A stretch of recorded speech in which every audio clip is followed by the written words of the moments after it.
And a pleasant good afternoon, everyone. We welcome you to Randall R. Sadler Stadium on the campus of Earlham College as we bring you Earlham baseball this afternoon as the Quakers take on the Beavers of Bluffton in a scheduled doubleheader. Great to have you with us. The Quakers, the defending champions in the HCAC. They'll take on a Beavers team. They'll look to take these first two games and maybe set themselves in a good position to win the conference this year. The Quakers will be going today with Walter Talcott. We'll talk more about Walter coming up in just a few moments. And on the other side of the ledger for the Beavers today, we'll see Garrett O'Reilly. We'll talk about his impressive numbers early in the season as well.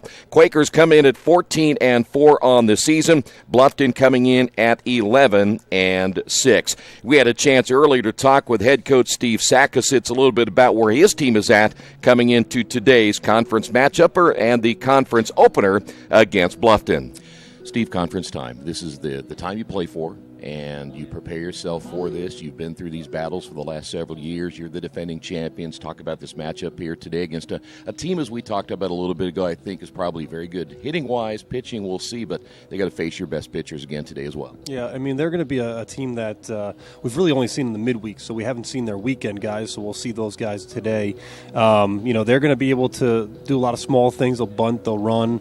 They have a couple guys with some pop, but really, we know that they're coming in here just like we are to fight for a conference tournament berth and championship, and both teams are 0-0 in the conference, so it's a big weekend. We both have had some success in a non-conference so far this year, but that doesn't matter. Hopefully you learn from those things you did in the non-conference and go out here today, and hopefully we can play well against a good ball club in Bluffton.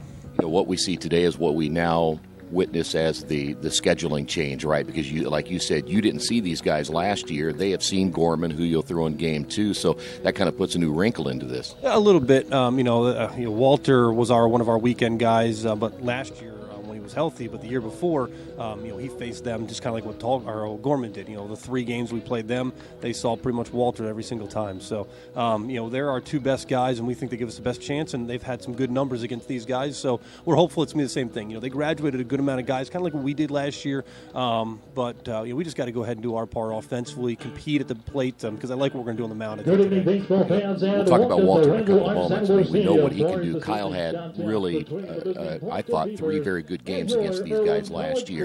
What was the difference in his ability to shut them down in 2 of the 3 games and really come out with 2 of the wins? Yeah, he just he attacks the zone, and he gets in good positive counts. He was watching the Bundy kid from the Orioles yesterday pitch, and he did the exact same thing. He was in pretty much all the hitters were in 1-2, 0-2 counts every single time, and his pitch count was low. And Kyle, for him, when he does it, he can go late into a game with a low pitch count. I think against these guys or Mount St. Joe's, one of them last year, he had under 90 pitches in 9-inning complete game. And so that's the kind of hit he is. And Walter's the same thing. We don't want to waste a lot of pitches. We want to have the guy, us dictate the counts and have them be in bad hitting counts for the most part, and have them chase what looks to be a strike late in the count that might not be one. If Walter is on his game, we know how tough he can be, and he's starting really, I think, in your mind now to look like he was 2 years ago, and even toward the end of last year he was getting there. But is he kind of the Walter of old right now? I think so. His stuff is pretty nasty. He's going to be a guy that's going to be a high strikeout guy. He dictates counts. He's very athletic on the mound. He's in very good shape. It's just a matter of now making sure we take care of him, take care of his arm. He's had a lot of time off since the last start. His last start was the Washington College game, which was the first game in Florida. He's thrown some times in between there and some practices, but really that whole break there was pretty good to kind of take some stuff off the arms there a little bit, and now again go into the deep part of the season with the conference games coming up. He doesn't look the part. He doesn't look like that prototypical pitcher is maybe 6'2", 6'3", and guy throws in the 90s. What makes him so special? He uses what God gave him. He uses every ounce of it. There's some of those 6'2", 6'3" guys that you would think have a little bit more in the tank that don't really get it out. Walter's found every ounce of velocity, every ounce of pitchability he has, he gets out of his body.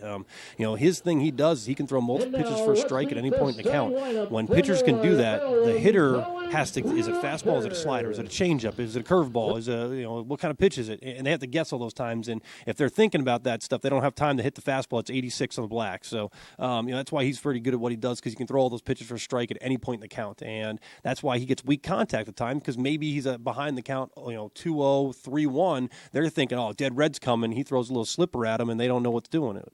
I tell you what, and I'm looking forward to the pitching today, but offensively, talk about that. You mentioned a stat to me the other day, and I know you're concerned a little bit about the strikeout situation, and there's been a few times here recently where guys have been watching that third strike maybe a little bit too often. Talk about that number between just one strikeout per game, where you would be batting average-wise. Yeah, right now I think we're hitting 296 as a team, and we're striking out about 6.3 times per game. If we were to just cut that down to 5.3, it brings our average up to about 306. So it makes a big difference between 296 and 306. And, when we put the ball in play this year, and you just take out our strikeouts, we're hitting 370 just when we put the ball in play. So it just tells our kids, we're trying to reiterate to them that whatever we can do, again, let's go ahead and just put the ball in play, challenge the other team, get on base. We'd love to have an on-base percentage. This is a team that, they've thrown out 4 runners in 38 attempts. So we just got to get on base. We can't steal from the plate. We got to steal from first or second base. So we got to get on bases to do that. Hit by pitch, have them make an error, single, walk, whatever it has to do, get on base, and let's go ahead and do some things. You said something earlier this week, too, that you thought maybe from an offensive standpoint some of the guys are trying a little bit too hard. Yeah, I mean, when you have young offensive guys that, as we do, that some of them are getting significant playing time. They remember back in high school when they were hitting 370 to 400, and they feel like they're hitting the same way they did. It's just not falling in at this time. Well, they got to take a lot of pressure off themselves and realize, again, it's at this level, again, it's being loose. Loose is calm, and when you're trying to be too tight, too stressful, you're not going to have the success you want to have. All right, we're going to get these two in here today, and then, of course, you get tomorrow off, which is good news, and then think about next week. But your focus right now is really on tonight, get these 2 wins and get yourself in first place. How important is it to come out and make sure you get on top here early in these 2 games? Yeah, I mean, you can't look past the first one, though. If you're already talking about winning 2, if you lose the first one, then you're already on backpedaling. So we're going to focus on this one. We got 27 outs, as we told our guys. Let's go hard for 27 outs. Let's be tough, 9 outs at the plate. Let's go ahead and make them earn every opportunity they get. If we can do those things, I mean, you look back to the Heidelberg game. Yeah, we lost that game. I thought we did some things that could have put us a chance to win. And you're going to have teams where they're going to just maybe get one on you tonight. That happened. But again, we got to learn from that and go into the conference season now with every ability to go out and get ready for the sprint, because that's what it's going to be. 18 games starts today. 2 of them are out of the way after today. So let's go ahead and get that first one, put ourselves in a good position to go ahead and try to sweep the day. But got to get that first one. Coach, good luck today. All right, thank you.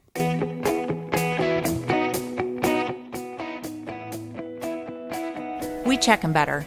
Every Wetzel Better Buy certified vehicle is fully inspected and reconditioned by ASE and factory-trained technicians.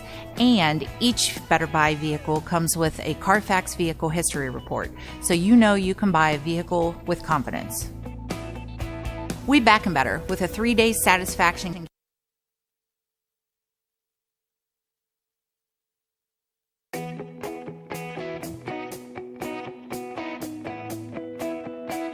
We check them better.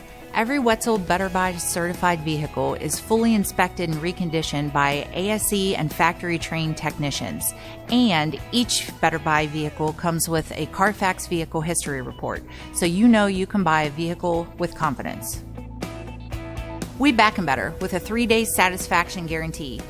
Every Wetzel Better Buy certified comes with a 3-day or 300-mile satisfaction guarantee. If you don't like it within that 3 days or 300 miles, just bring it back and we'll exchange it for a vehicle of equal value. Every Wetzel Better Buy certified vehicle comes with a 12-month, 12,000-mile warranty. We price them better. We have dedicated individuals searching the entire country for the highest quality, lowest price vehicles for our inventory. In today's competitive market, we're constantly monitoring vehicle values to ensure that we're offering the best prices possible. We guarantee that every Wetzel Better Buy vehicle is the highest quality used car or truck around. Our reconditioning process guarantees that you are getting a vehicle as close to brand new as possible, and our warranties back that up.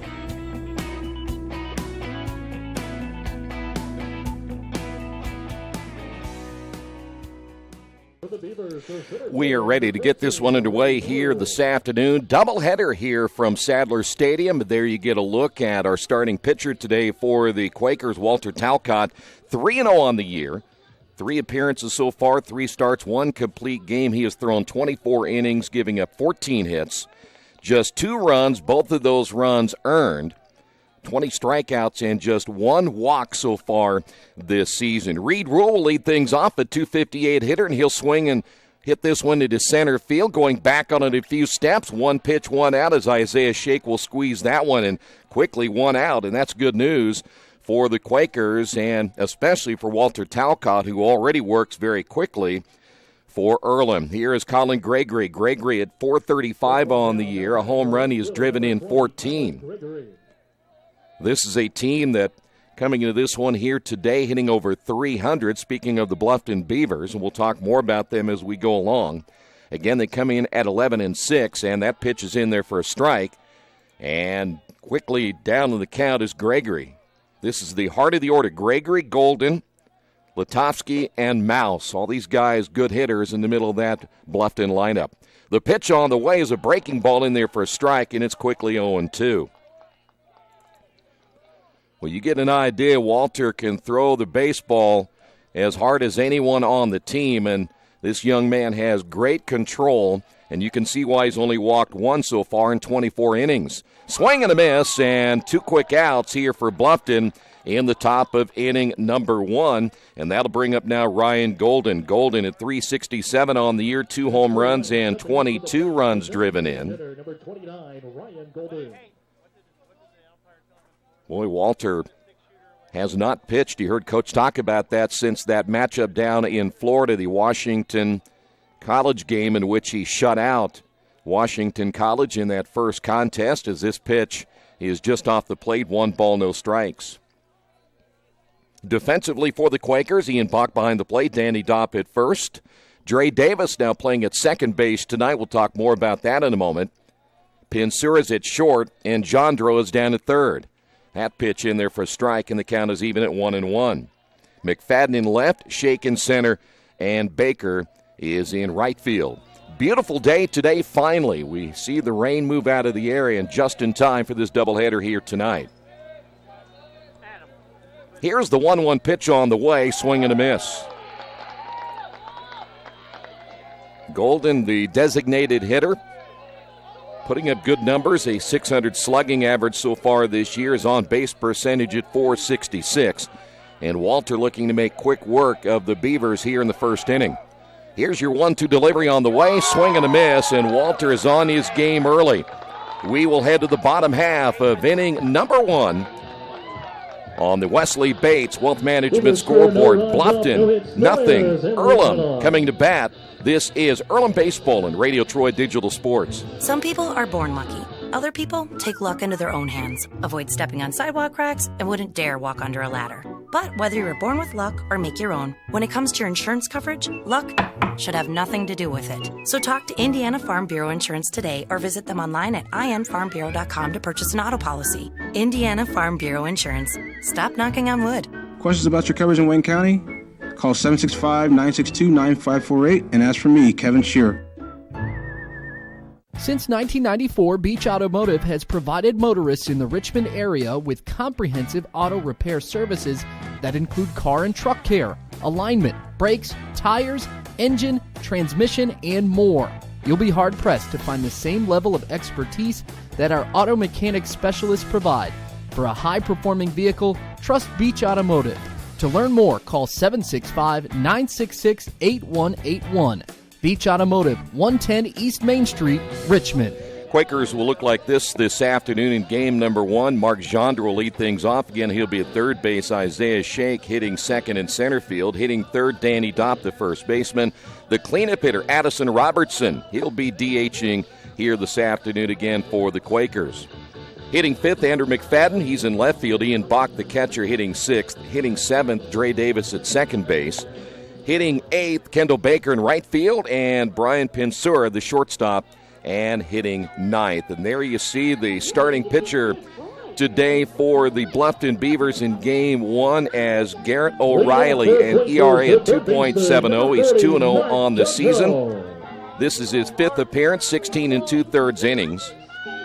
20 hits, 13 runs, only 5 earned runs so far this year, 6 strikeouts, and 2 walks. And here is Mark Jandro. Well, this young man hitting well this season as a freshman. He'll take that one in there for a strike. Jandro hitting at .417 on the year. No home runs and 12 RBIs, 7 stolen bases in 7 attempts. And the pitch by O'Reilly. Ground ball toward the third baseman. The throw to first in time, and a nice play as the Quakers go down in their first at bat. And there's one away, and that'll bring up Isaiah Shake. Lanacek at third we'll give you the defense coming up here in just a couple of moments. Here's Isaiah Shake at 354 on the year, no home runs and 9 runs driven in.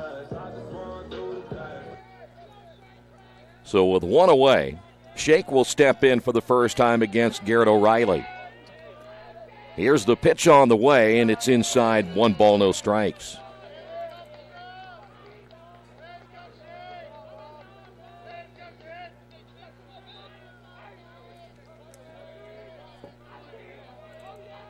Here's the pitch, and a swing and a miss. That'll even the count, 1 ball and 1 strike. Mouse behind the plate. At first base, Winierski. As the pitch is on the way, and it's high and inside, 2-1. At second base, Lemansky for Bluffton. Lutovsky is at shortstop. Here's your 2-1 delivery on the way, and it's tapped to the right side, just over the outreach glove of O'Reilly, charging and throwing wide, and that should be a base hit.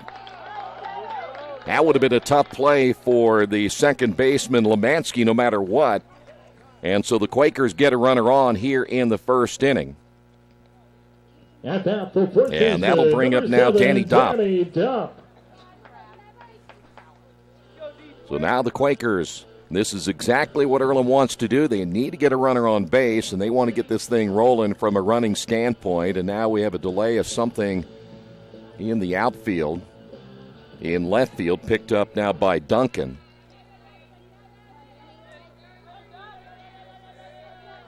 So now the Quakers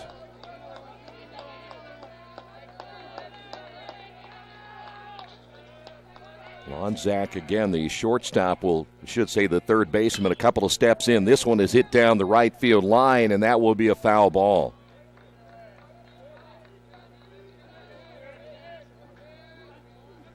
No balls and a strike. Dopp, by the way, in batting practice, hit one in center field that went over the 390 mark and landed in the street just outside the ballpark.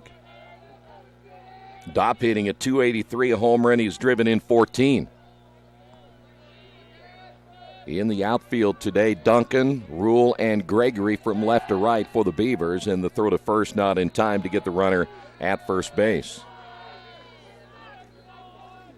So Earlham with their first hit. We're going to talk more about hitting as we go along in game number 1, where the Quakers are not hitting as well as they were in their first 11 games. And Coach talked about he kind of expected that would be the case, as that pitch is in there for a strike. And is quickly 0-2 now to Danny Dopp. The one thing he said was they've got to cut down on the strikeouts, and if they can cut down on 1 strikeout per game, that's going to be huge for their offense. The stretch by O'Reilly, and the pitch on the way is hit foul.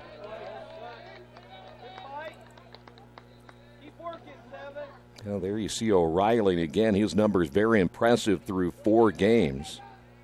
Certainly a guy the Quakers will have to really hit well against here today, as the catcher Mouse sits up on the outside corner. Here's a fly ball.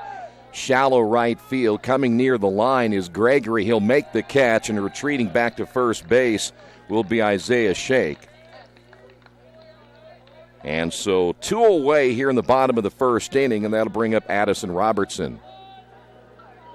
At bat, the designated hitter, number 31, Addison Robertson.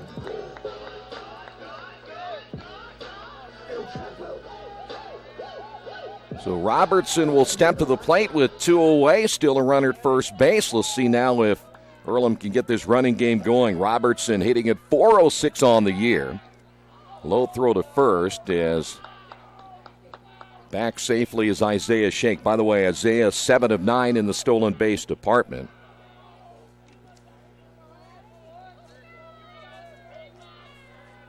The stretch again by O'Reilly, and the pitch on the way is inside for a ball.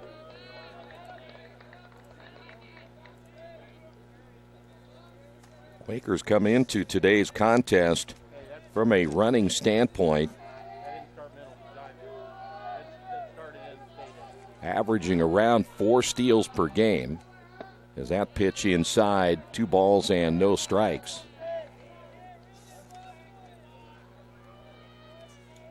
Earlham here at home, they love to run here at this ballpark as well, where they've had the majority of their success this year. The stretch and the pitch, grounded toward the third baseman, that'll go foul. So the count 2-1.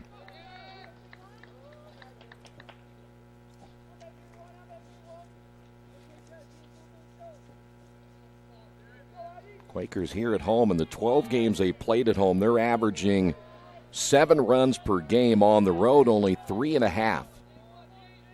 The stretch and the pitch, and it's in there for a strike, and the count is even at 2-2, and still no attempt at first base.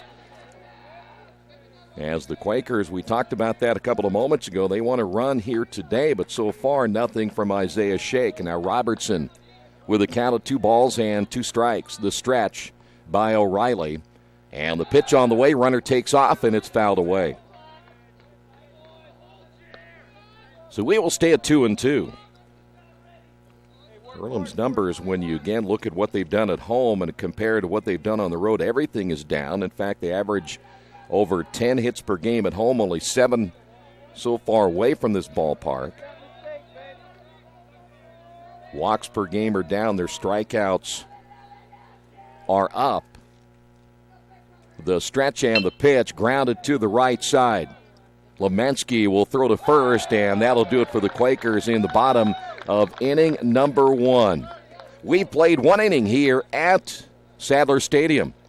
No score. This is Earlham Baseball and Radio Troy Digital Sports. Big Boys Pizza is now open in Richmond, located at 1015 East Main Street, next door to the Civic Theater. The menu has great sandwiches, pasta, salads, and of course, pizza. Come dine in, carry out, or have your food delivered day or night, at home or at the office. Other locations are in Connorsville and Brookville. Bring in a sports ticket after any game and receive 10% off your purchase. Ticket must be dated for the same day as your purchase. Dine in, take out, or delivery. Big Boys Pizza.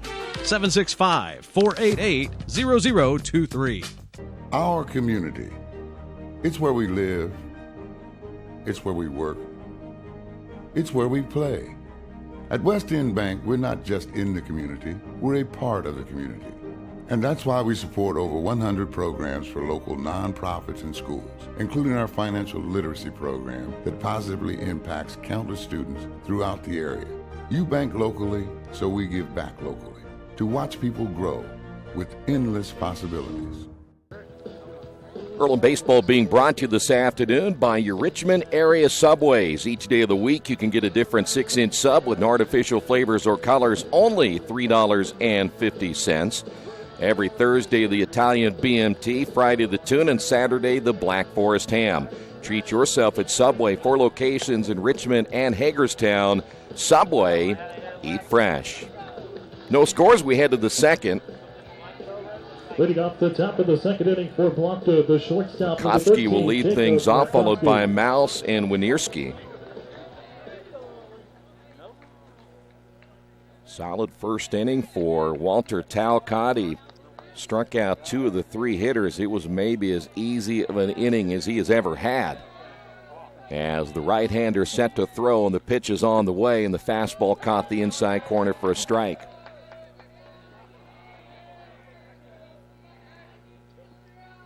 I'm not sure if I look back at last year, the Quakers threw Kyle Gorman in all 3 games against Bluffton. He won 2 out of the 3. We'll talk more about Kyle in game number 2. I'm not sure they saw at all last year Walter Talcott. Maybe they did in his freshman year, but not last year. Nice breaking pitch, swing and a miss. And the count goes to 1 ball, 2 strikes. Quakers won all 3 matchups last year. In fact, they've won 7 straight against Bluffton. They easily won all 3 contests a year ago. The pitch on the way got him looking. Well, I'll tell you what, that's a nice pitch right there on the inside corner. 3 straight strikeouts. First one caught looking this afternoon by the Beavers. And there's one away, and here's Reed Mouse. Stepping up to the plate, the catcher, number 8, Reed Mouse. Quakers won last year, the first game 7-0. They won the second game 8-3, and then they won the final contest 9-1. As that pitch is low and outside. Kyle Gorman got the first game win. He went 9 innings, struck out 6. He won the third game, a complete game. Struck out 6 in 9 innings, giving up only 5 hits. So they have seen enough of Kyle Gorman. And they will get him in game number 2 as that pitch high and inside 2-0. Mouse on the year hitting .391. No home runs. He has driven in 9. The wide and the pitch on the way. Swing and a miss. And the count goes to 2 balls and a strike.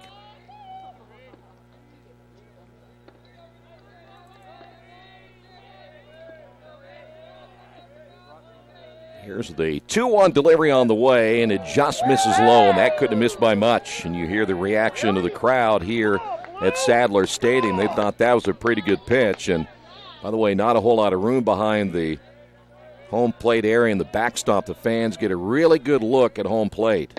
Swing and a miss, good fastball on the inside. And the count goes to 3 balls and 2 strikes.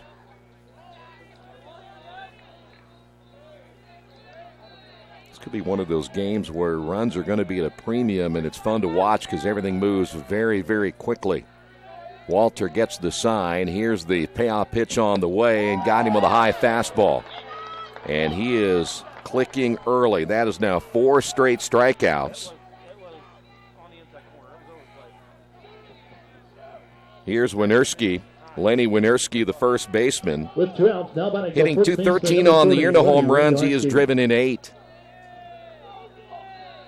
And right now, Walter is on his game. He has retired all 5 hitters, and he's done so rather easily. Here's the pitch on the way. This one hit back up the middle. There's your first hit of the ball game for Bluffton. Well, if you're the Beavers, you don't want that count to run to 1-2 or 0-2. And for Winerski, why not go ahead and hit that first pitch? Might be the best one you'll see in the entire sequence. Here's Lemansky. Alex Lemansky at .290 on the year. No home runs and 7 runs driven in. And wouldn't you figure with Winerski being the, at least from a batting average standpoint, as that one is hit foul, the worst hitter in the lineup gets your first hit to this point. This is not a running baseball team, speaking of Bluffton. Their leader right now, Ryan Golden, with 5 stolen bases. The stretch and the pitch. He'll show bunt. The snap throw to first, not in time. Count is even at 1 ball and 1 strike.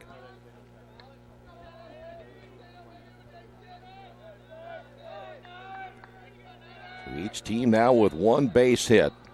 As we play here in the second, Lemansky, a left-handed hitter, steps back in here at Sadler Stadium. 325 down the line as that pitch is up high if you're a left-handed hitter, especially if it's a windy day, which is not the case today. You love that 325 mark.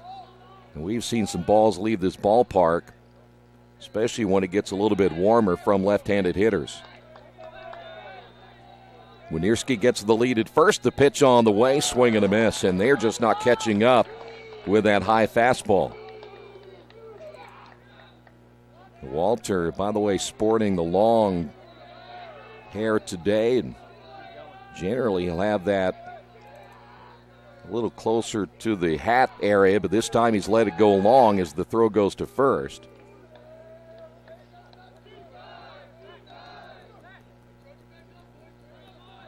That's the new trend for pitchers now. Have the long hair and have a full beard.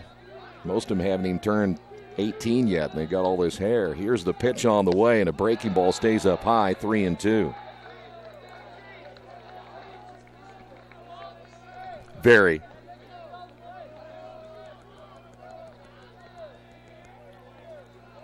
Three balls and 2 strikes. Winierski with a lead down at first base. The stretch again by Talcott. And the payoff pitch on the way got him looking, and he knew it. We head to the bottom of the second. And Walter Talcott so far is unhittable. He did give up the one base hit, but that was it. He has now struck out 5 in the first 2 innings, and Bluffton leaves a man on. We will head to the bottom of the second on the Wesley Bates Wealth Management scoreboard.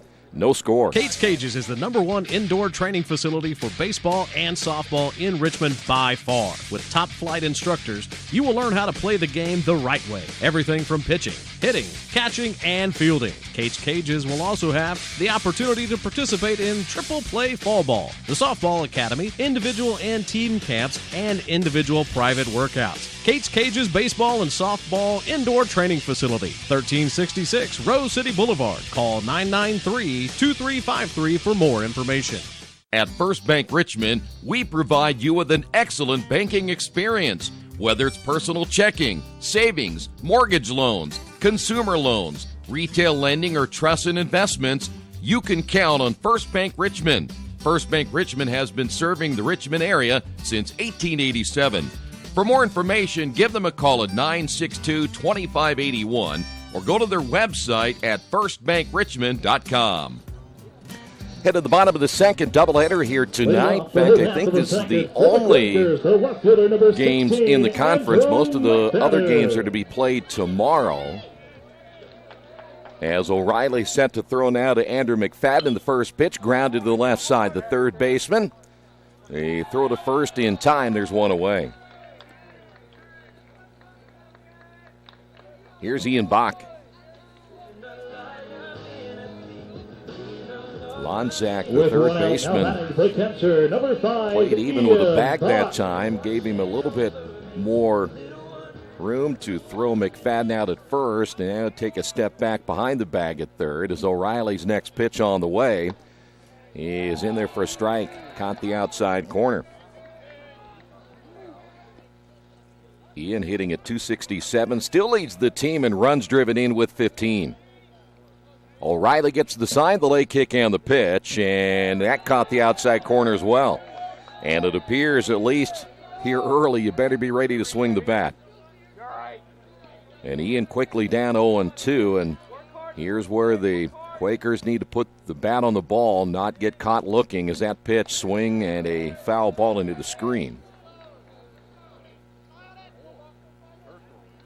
That was the concern again after the last matchup here at Sadler Stadium, is how many times Earlham hitters were caught looking.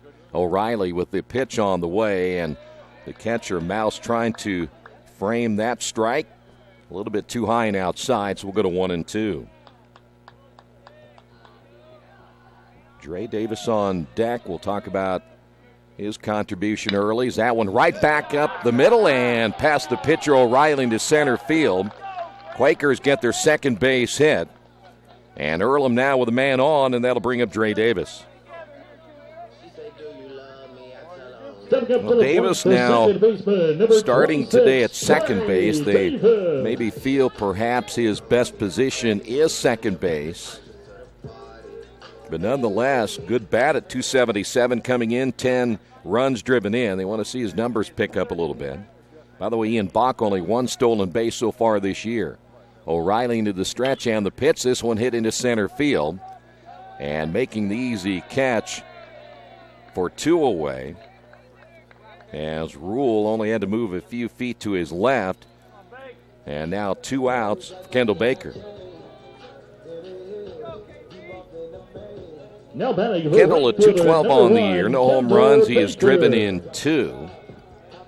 Third baseman will play a few steps in. They know they want to take away the possible bunt, so Lonzak will come in a few steps. The stretch by O'Reilly. And time called by Baker. Baker's one of those players, again, they think maybe he is pushing it a little bit too hard, trying to get that bat going here as we are now halfway through this season. The pitch by O'Reilly swung on and hit foul.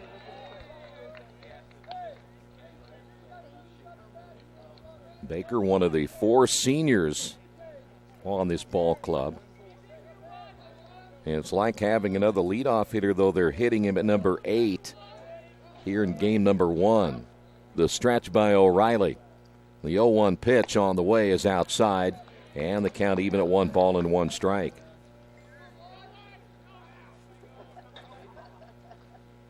Beavers last year finished at 15-20. They were 8-15 in the HCAC.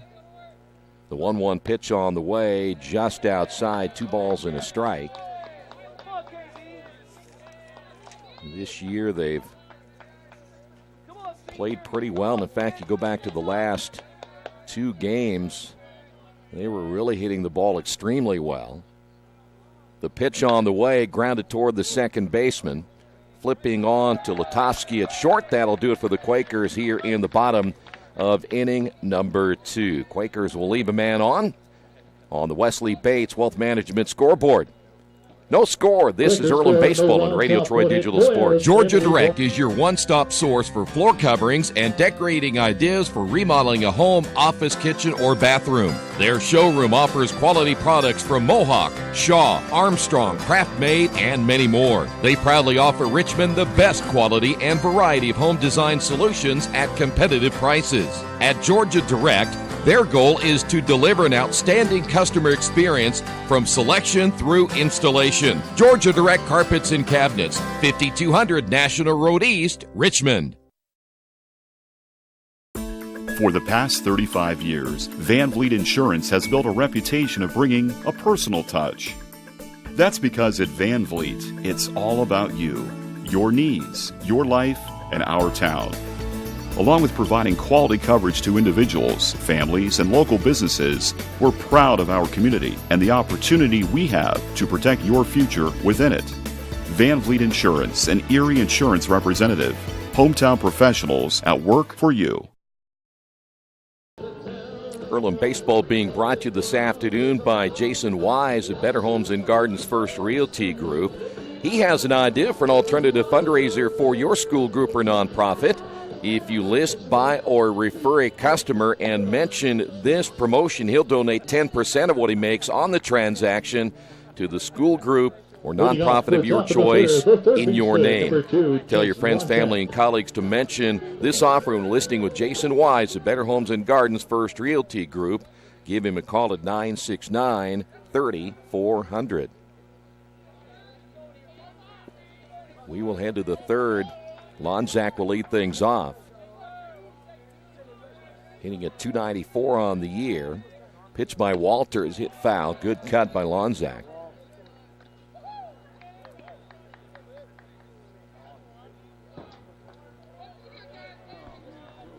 Lonzak also 4 runs driven in, making just his 6th start of the year. And takes the pitch low and outside. The count is even at 1 ball and 1 strike. So it's Lonzak, Duncan, and back to the top of the order, and Reed Rule. Here's your 1-1 pitch on the way, hit foul.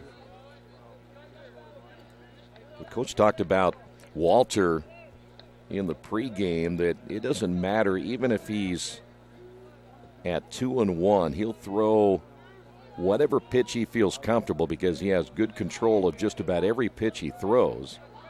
And he feels comfortable throwing it for a strike. Here's the 1-2 pitch on the way, and he blows it by him. Well, I'll tell you what, that's nasty. Another strikeout by Talcott. And here's Duncan. That is now 6 strikeouts in just 2 1/3 innings. Duncan hitting at 167. No home runs and 1 run driven in. So the number 9 hitter steps in as Talcott set to throw. He'll show a bunt, and the pitch is up high, 1-0.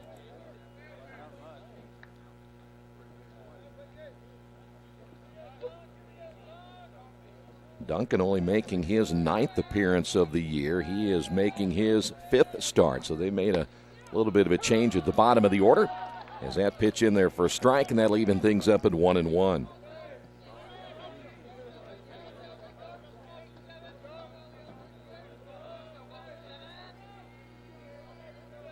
Walter gets the sign from Bach. The pitch on the way. It'll be bunted in front of the plate. That'll be a foul ball as it caroms off to the right.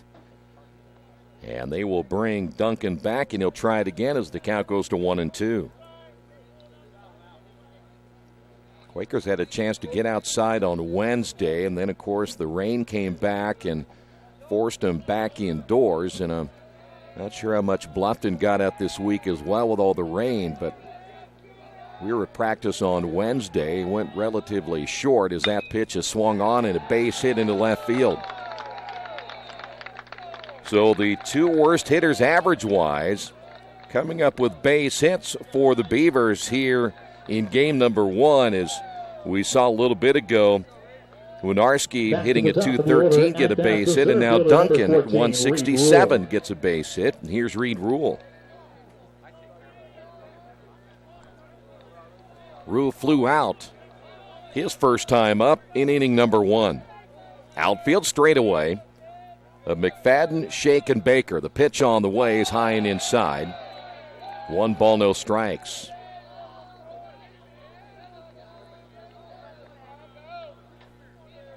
Each team now with 2 base hits. Walter comes set. Short lead at first by Duncan. The pitch on the way is in there for strike 1.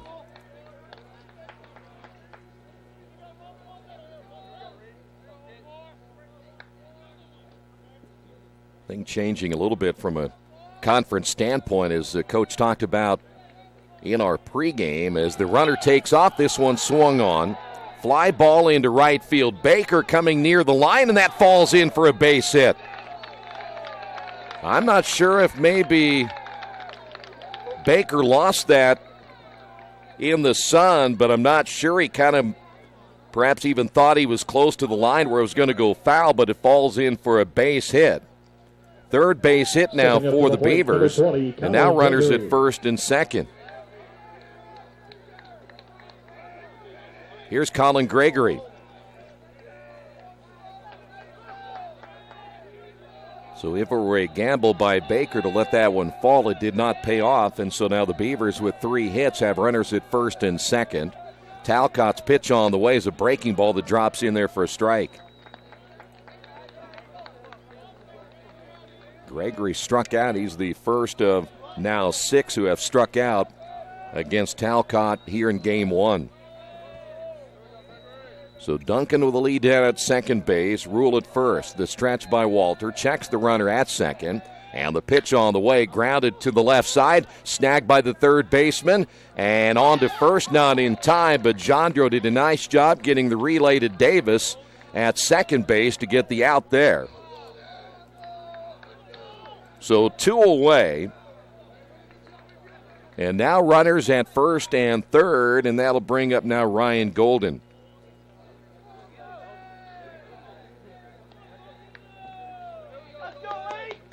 At bat 29, Ryan Golden. Golden, a .367 hitter, struck at his first time up.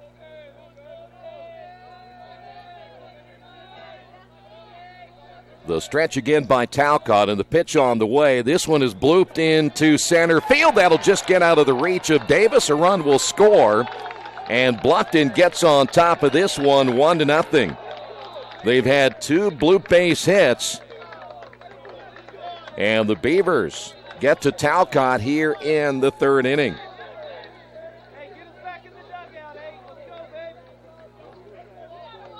For Ryan Golden, that is his 23rd run driven in on the year.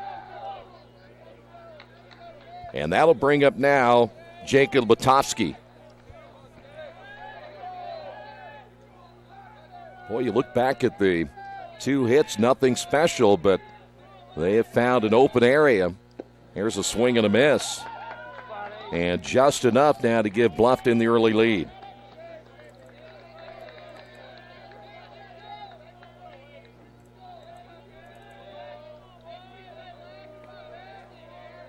The stretch again by Walter. And the pitch on the way, low and outside. Count is even at 1 ball and 1 strike.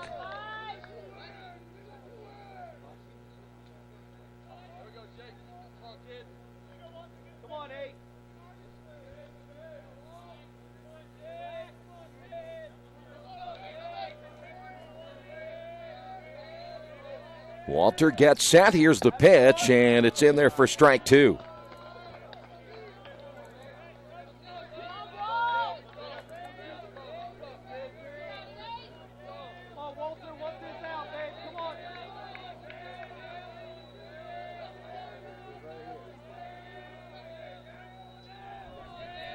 The stretch by the right-hander as he'll check the runner at second. The pitch on the way is hit foul.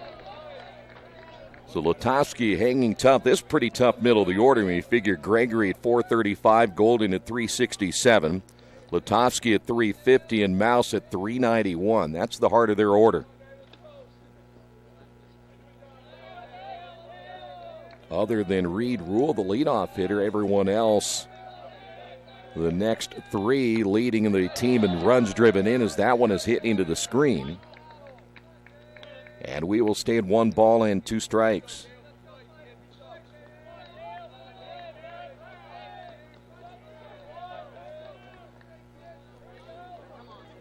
Golden at first, Gregory at second. The stretch by Talcott and the pitch on the way. Late swing hit foul.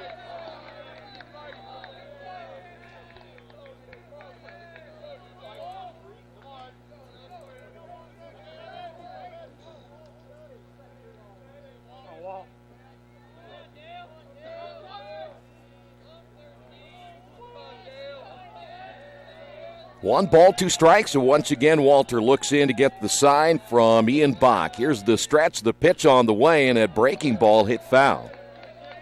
And Latowski hanging back, and that ball probably would have been, at least that pitch would have been ball number 2, looked like it was out of the strike zone. And we will stay at 1 ball and 2 strikes.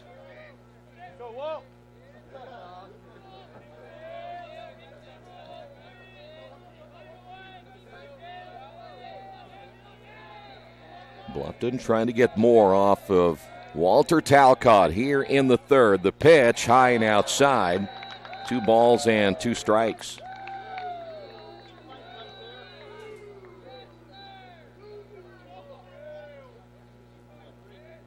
Come on, Nate. Come on, baby. Come on.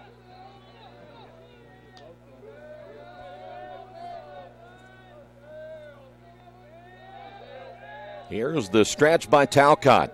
And the 2-2 pitch on the way, high and inside, 3-2.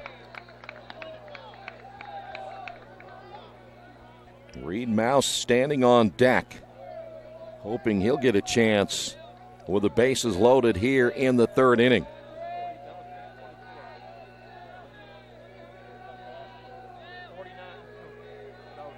Big pitch right here for Talcott. On the way, and a breaking ball got him swinging.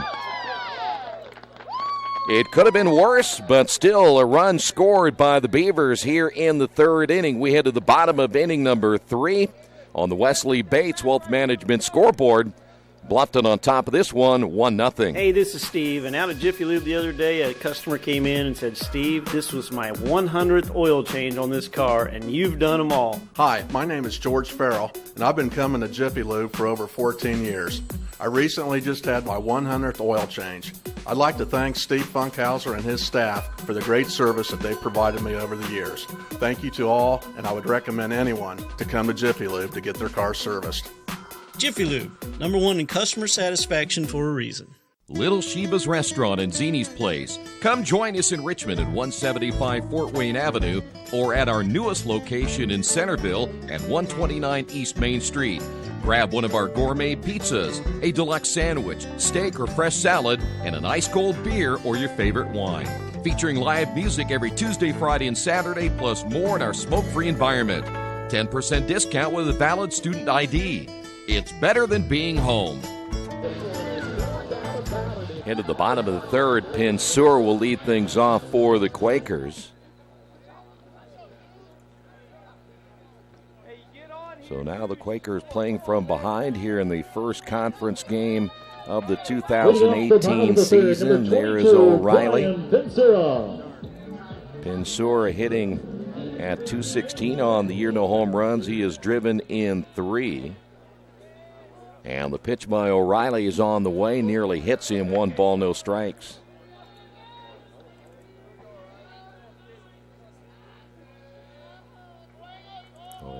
He's set to throw once again. The pitch is inside, almost the same location, 2-0.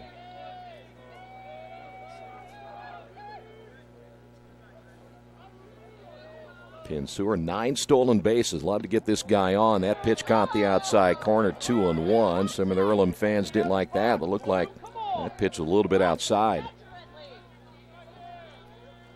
Better be ready to swing the bat here tonight. That one's hit well into left field. Base hit by Pinsur as Duncan over to get it near the line, and the Quakers have a man on here in the third inning. And now let's see if they can start running. 4 hits by the Beavers, 3 hits now by the Quakers. Here's Gendreau stepping to the plate. He is 0 for 1. Grounded out in the third inning. Pitch is high and inside. 1 ball, no strikes. Lonzak, the third baseman, you can see him really coming in close. He's going to take away any bunt possibility here by Gendreau. Stretch again by O'Reilly. And he'll throw to first in a closer play than anticipated, though the first baseman unable to grab that ball in a low throw. Winierski did a good job not letting that ball get behind him. The stretch, and the pitch runner takes off, and the pitch hits him. So Mark takes one for the team right there, and he got plunked, I think, right in the middle of the back, and that one hurt. Well, there's no doubt about it. O'Reilly was trying to come inside the first 2 pitches, and that one got a little bit too close. So now the Quakers, that was a pretty good jump by Pinsur as well down at first base. So Isaiah Shake will step to the plate. There's O'Reilly now. Will try to regroup after giving up the hit batter. Isaiah singled that infield single in the first inning. So now the Quakers, for the first time tonight, have runners at first and second. The stretch by O'Reilly. The pitch on the way is chopped foul, third base side.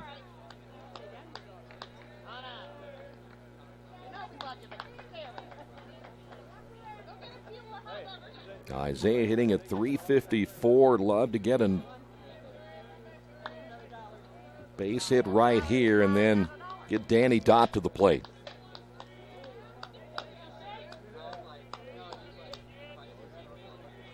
O'Reilly gets the sign, checks the runner at second, and the pitch on the way caught that outside corner.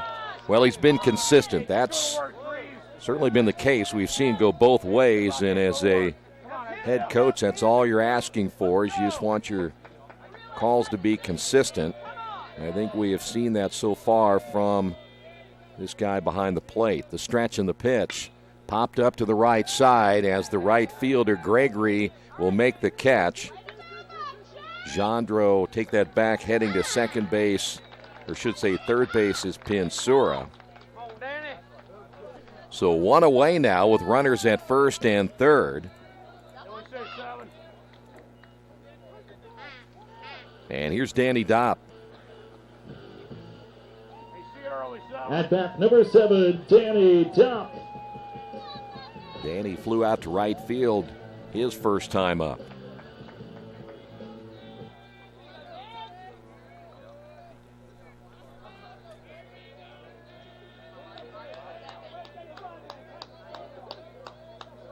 The stretch and the pitch, low and outside, 1 ball, no strikes.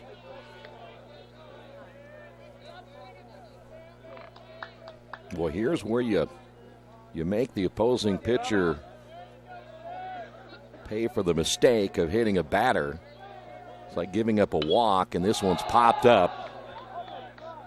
Second baseman is there, and that's an easy out, and boy, that's a big out for the Beavers. And here's Addison Robertson. Now batting number 31, Addison Robertson.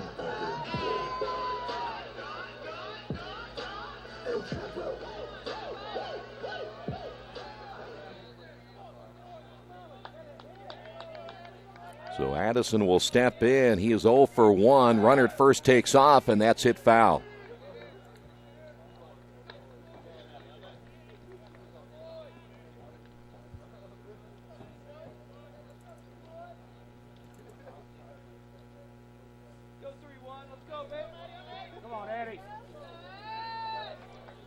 Chandra lead at first. Pensur at third. The pitch. Hit foul once again by Robertson. And we'll stay at no balls and 2 strikes.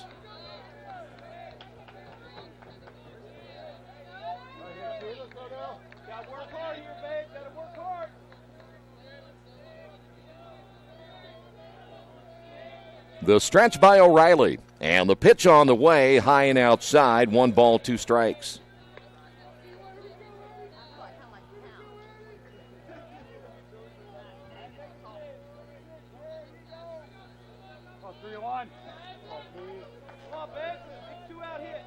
O'Reilly gets the sign once again. Here's the pitch on the way. Fly ball into right field. Rule will make a move toward his left, make the catch, and that'll do it for the Quakers here in the bottom of the 3rd inning.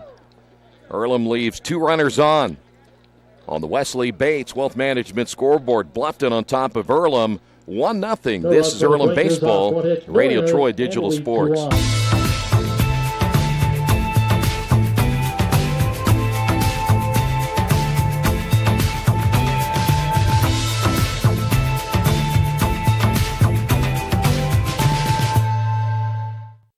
Hello, my name is Kyle Schwarzkopf. I'm the manager of Kyle's National Road Auto in business in Richmond since 1979. We employ ASE certified technicians and we have over 80 years of experience. We work on all domestics and most European and Japanese cars. Give us a call at 966-1555. Kyle's National Road Auto Service. My name is Kyle Schwarzkopf and I approve this message.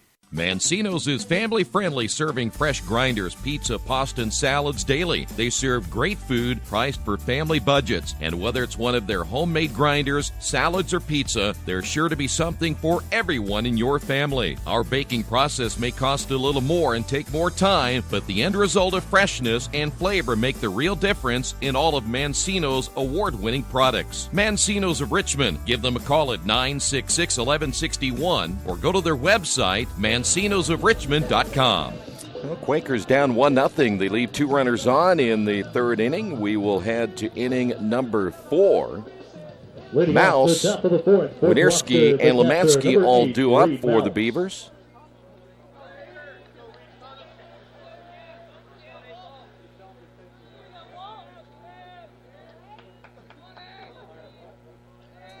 And the first pitch by Walter on the way, swing and a miss.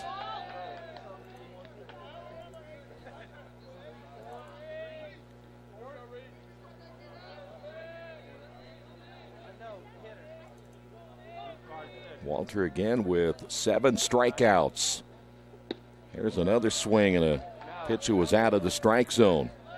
Mouse now behind in the count. Yeah, no balls and 2 strikes.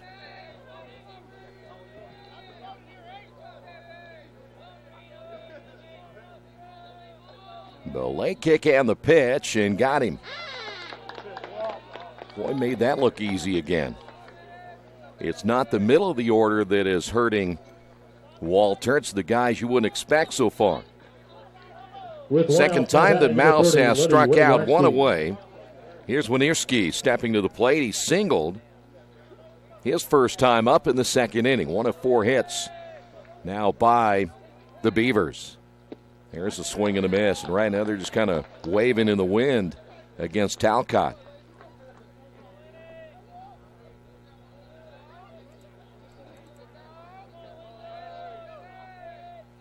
Here's the 0-1. Fly ball into right field. Baker going back on it. Baker still on the run. The over-the-shoulder catch right in front of the fence. And there's 2 away. Boy, that one looked like it carried more than Baker thought it was going to. And so with 2 away, that'll bring up Lemansky. With 2 outs now batting, number 9, Alex Lemansky. Lemansky struck out looking in the second inning. There you see Walter, the junior out of West Lafayette, played his high school baseball at McCutcheon High School. As that pitch in there for a strike. Boy, his freshman year, all everything for Earlham in their run. At least they thought they had a chance to win a conference championship in his freshman year before they ran into Rose-Hulman twice in the tournament at Terre Haute. And then coming back to win the championship last year, though Walter was not really healthy, really toward the end of the year. Here's your 1-1 pitch. Ground ball up the middle. Pinsura near the bag, strong throw, and that'll do it for the Beavers in the top of the inning. Another easy inning for Talcott. On the Wesley Bates Wealth Management scoreboard, Quakers trail it 1-0. New Vision Sports is a training program that focuses on the training and improvement of this serious-minded athlete, including all ages and skill levels. From creating customized workout plans to providing ongoing motivation and support, New Vision strives to help you achieve your training goals. Their trainers use a variety of effective workout plans based on your specific goals. New Vision Sports, 977-5831, or go to their website, newvisionsports.com. That's New Vision Sports with a Z. As an internet service provider, Parallax Systems offers reliable residential high-speed internet service and business service. With a fiber backbone reaching over 150 miles, we have created a multifaceted delivery system. Our dark fiber leasing has proved beneficial to public and private sectors alike. Parallax serves Wayne County and surrounding areas. Parallax Systems, when speed matters, a division of Richmond Power and Light. We will head to the bottom half of inning number 4. See if the Quakers can get that offense going. It's McFadden, Bach, and Davis all due up. And so far, the right-hander O'Reilly has kept this Quaker offense in check. McFadden 0 for 1. He grounded out in the second inning. 16, Andrew McFadden. So O'Reilly set to throw the pitch on the way. Grounded foul. Quakers so far 3 hits. All have been singles. Shake, Bach, and Pinsura. McFadden entering this contest at 212, trying to get his bat going. Good pitch. And it's quickly 0-2.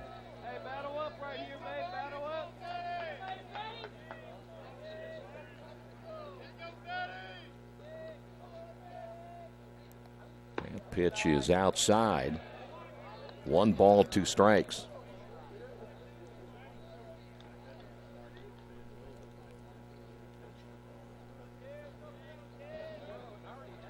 The 1-2 delivery on the way, low and away. And we'll go to 2-2.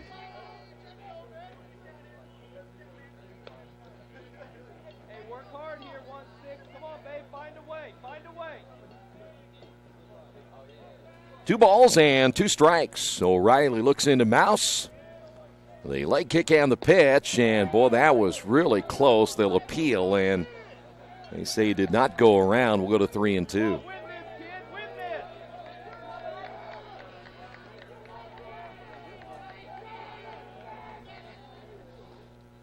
That ground ball foul right in front of the Beaver dugout, and will stay at 3 balls, 2 strikes.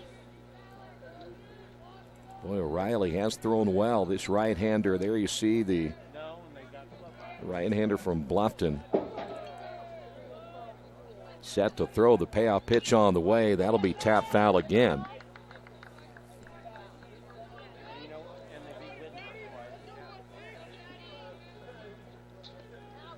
So far, the Quakers have left just 1 runner in scoring position to this point. That was in the 3rd.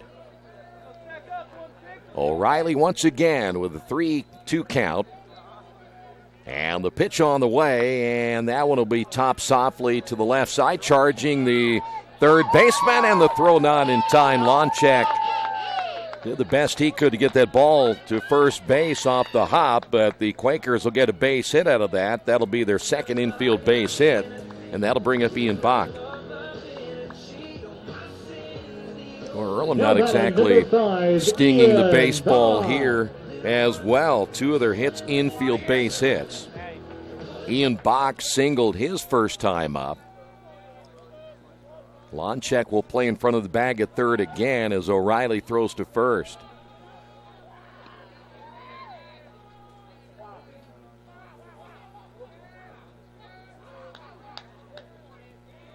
The stretch. And O'Reilly comes set. Good lead at first base. The pitch coming inside gets away from Mouse, and advancing down to second base will be McFadden. That should be a pass ball. And we'll go to 1 ball, no strikes. That one just off the catcher's mitt of Mouse.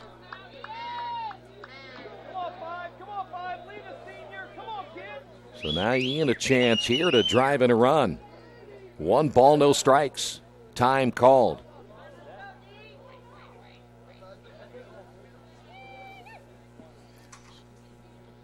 So now just the second time the Quakers have a runner in scoring position. They'll play in on the corners. Here's the pitch on the way. Good off-speed pitch, and Ian way out in front. And the count is even at 1-1.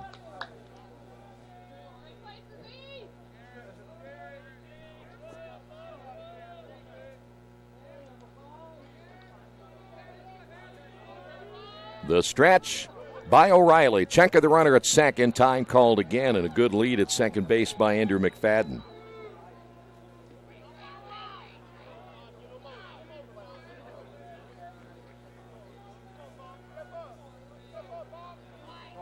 O'Reilly once again gets the sign from Mouse. Comes set, checks the runner, and the pitch on the way to the plate is hit foul. Good cut.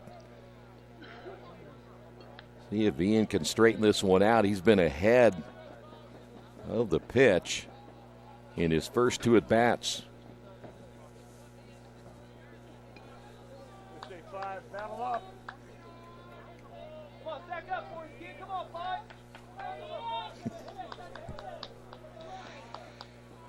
Here's the 1-2 pitch on the way, missing low and outside.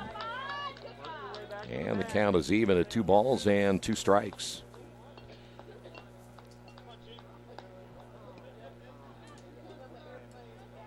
Well, O'Reilly like what we saw with Talcott trying to work out of a little bit of a jam here in the inning.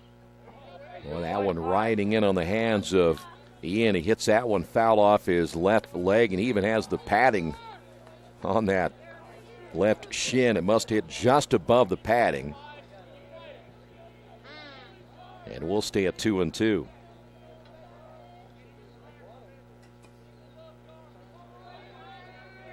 Well, Kevin's eating healthy tonight.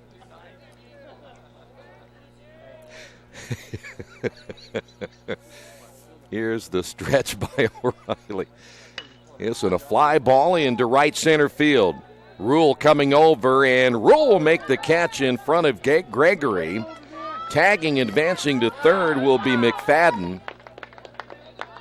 And now the Quakers have a runner at third base with 1 away. Now batting number 26, Trey Davis. So Ian able to get the runner to third, and that'll bring up Dre Davis.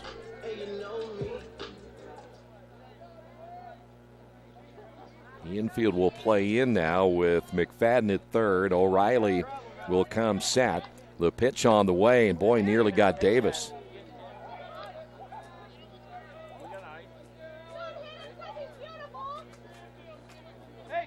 Davis looking back at the home plate umpire after that one. Nearly gave him a shave. Here's the stretch and the pitch on the way. Grounded foul. Boy, Davis again out in front. It's not that O'Reilly's an overpowering type pitcher. That's why you see the Quaker bats really out in front. And about the second or third time you see a pitcher, if he's still in the ball game, get a little more timing down. See, the infield stays in. Here's O'Reilly's 1-1 pitch and a swing and a miss. That time, O'Reilly took something off. Looked like a changeup that got Davis way out in front. And we'll stay now at 1 ball, 2 strikes as McFadden will lead at third. Quakers trying to tie it up here in the 4th inning. The stretch and the pitch on the way, tapped over the mound. That's going to score the run. The only play is at first base, and the Quakers tie the ball game at 1 apiece. Well, that's what you do. Just put the ball in play, and Coach talked about that in the pregame. If you stop striking out as much and put the ball in play, good things will happen. Here's Kendall Baker. Dre Davis driving in his 11th run of the year. The pitch on the way and showing bunt is Baker. And he offers and he falls behind at 0-1.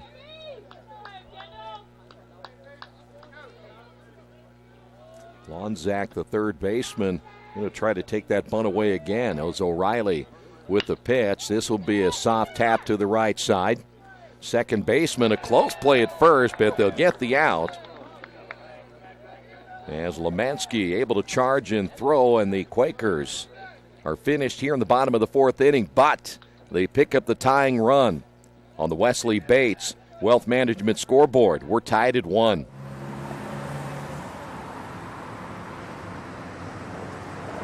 I got this.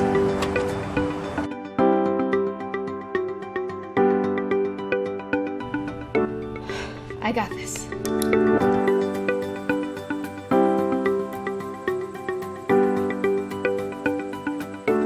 I got this. At Harrington Hogue, we believe your life belongs to you.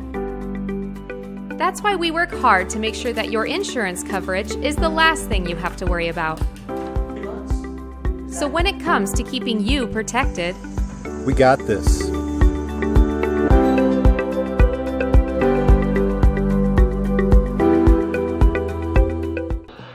Good one here at Sadler Stadium between the Beavers and the Quakers. We're tied at 1. We'll head to the top of the 5th inning. As you see right there on the scoreboard, each team with just 4 hits, and both these pitchers, I think, really have thrown well so far here in game number 1. But how about Walter Talcott? The 2 base hits he gave up, we talked about that a little bit ago. The bloop base hits, both of those figured into the run scored by the Beavers. And again, Earlham didn't exactly sting the baseball. They get their run off of the Dre Davis ground out. Boy, you're going with your 2 best pitchers. That's generally what you're going to see. And I talked with Coach Sack. And like any coach, you want to get to an opposing team's bullpen as quickly as you can. And Bluffton's bullpen not very good so far this year. Doesn't mean it won't be by the end of the season, but right now they rely a lot on their starters in the middle of this lineup. At bat number 2. Lonzak will lead things off. It's Lonzak, Duncan, and Rule as we go 8, 9, and 1 in the order. Lonzak, a strikeout victim, his only time up. That's hit off the end of the bat foul, and he quickly falls behind at 0-1. Now, I would imagine, at least from the thinking process, as we saw it earlier, where Winierski was first pitch hitting, and it might be the best pitch you're going to see. Why not take a chop at that first pitch and try to get a base hit, because you don't want to fall behind at 0-2. As that pitch in there, and that's exactly what we just said. No balls, 2 strikes. That puts you really in a bad situation as a hitter. And with the pitching that Talcott, he has several pitches he can throw for a strike. You're left as a guessing game right now, and that's just what I talked about right there. Lonzak watching that one go by. You fall behind at 0-2. You're at his mercy. Here's Adam Duncan. Duncan singled and scored the only run for the Beavers in the 3rd inning.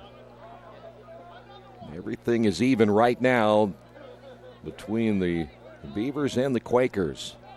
Game 1 of 2.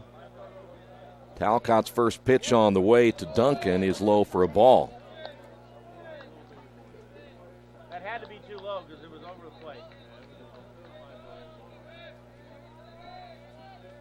Walter again will get the sign as the late kick and the pitch on the way. This one hit into left center field. That's going to be a base hit. Coming over will be the left fielder, McFadden.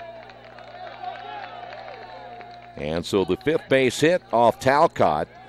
And how about that? You have Duncan, the number 9 hitter, coming into this ball game at 167, and he has 2 of the 5 hits off Talcott. Here's Reed Rule.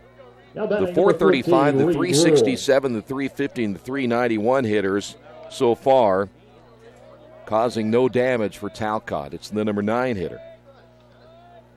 The stretch by Walter, and the pitch on the way. Bunt shown. Snap throw to first, not in time. And Rule falls behind, and no balls and a strike. Rule singled into right field his first time up. 1 for 2 against Talcott.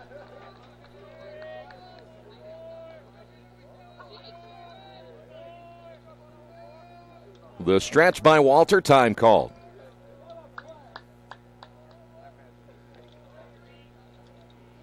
Boy, we have seen Walter, and at least when you go back to the samples we've had this year, as that pitch, swing and a miss, and you go back to his freshman year, the deeper into the game he gets, the stronger he seems to be. And that's what Earlham is counting on here in game 1, get him very deep into this ball game. No balls and 2 strikes now to Rule. The stretch and the pitch on the way, just outside. And we'll go to 1 ball, 2 strikes.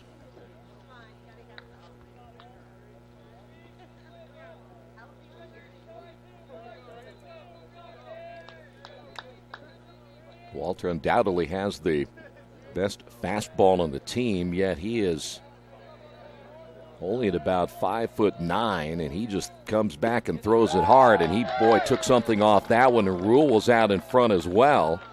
He strikes out, 2 away, and that'll bring up Colin Gregory. With 2 away, now batting number 20, Colin Gregory. 9 strikeouts on the game for Walter Talcott, and we're only in the 5th inning. Duncan gets the lead down at first. The stretch by Walter and the pitch right down the middle for a strike.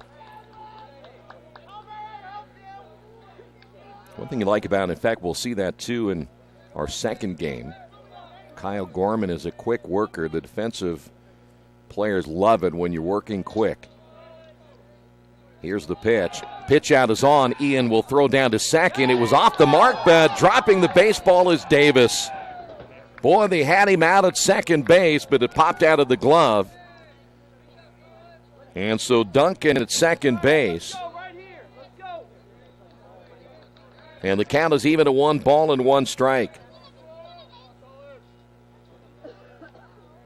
So Duncan will get credit for a stolen base. And Gregory now with a runner in scoring position. The stretch by Talcott and the 1-1 pitch on the way got him swinging. And that was a pitch that was low and outside. Almost appeared that Gregory was thinking fastball and ended up with a breaking pitch. Well, the Quakers guessed that really well, and that was a pretty good throw. And it was up the line a little bit by Ian Bach, but Davis, if he holds on, we're out of this inning. The pitch doesn't matter. It'll just give Walter another strikeout. 10 on the day. We will head to the bottom of the 5th inning.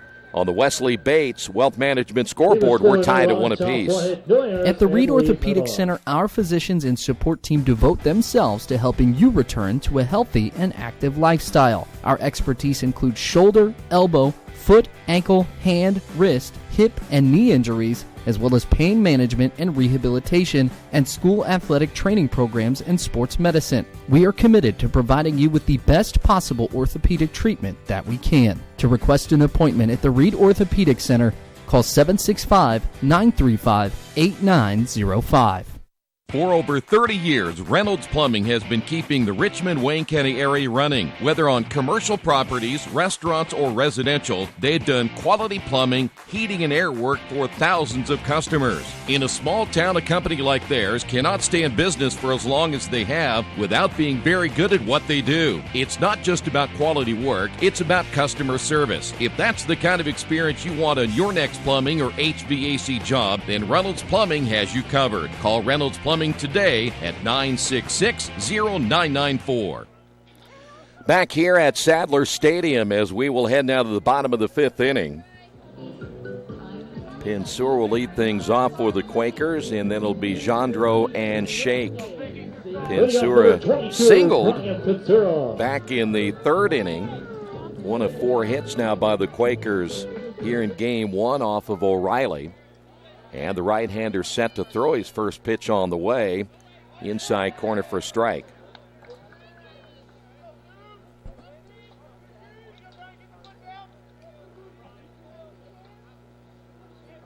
O'Reilly gets the sign from Mouse. Here's the pitch. That one bouncing in front of Mouse. And we'll go to 1-1. Well, so far we have seen 2 very good starting pitchers. Some timely hits. And that pitch, he went around. And we'll go to 1 ball, 2 strikes now to Pensura.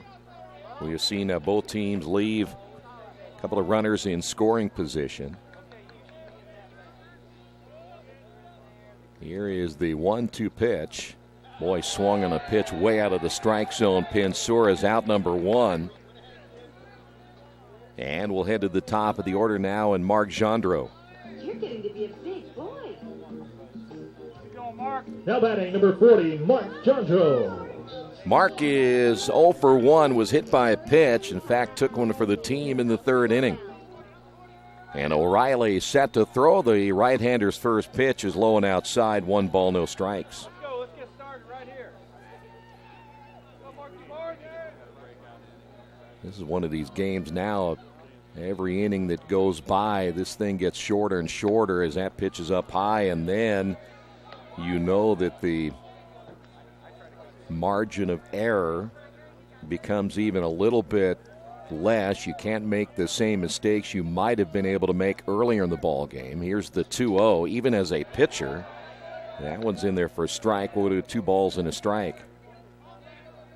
But so far, as you see O'Reilly, he is throwing well here in the 5th inning. That one hit foul as Mark fights that one off on the inside corner. And we'll go to 2 balls and 2 strikes.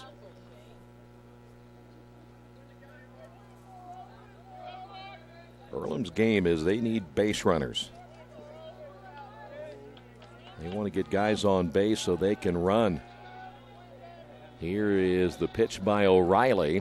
Came back inside and nearly got him. We'll go 3-2. We'll get Gendreau on. He is, again, a stolen base threat, 7 of 10 on the year. Quakers only have 1 player in double figures in stolen bases. Outs hit well, but foul. We'll stay at 3-2. I don't know if the Quakers are off the mark from a year ago in stolen bases. But again, here at home, they certainly have hit well here. 326 on the road. They hit just 230.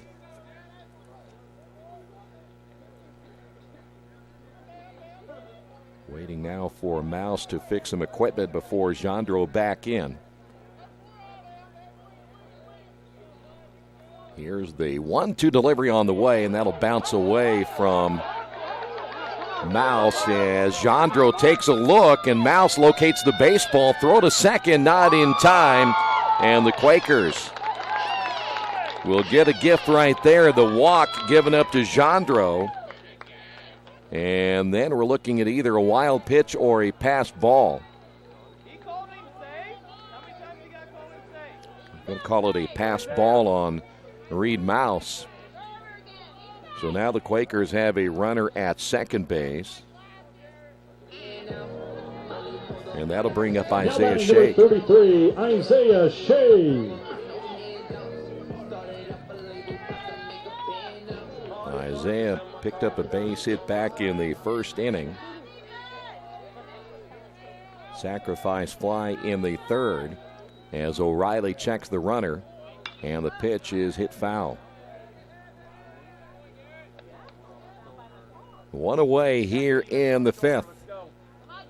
Quakers trying to take the lead as we're tied at one apiece.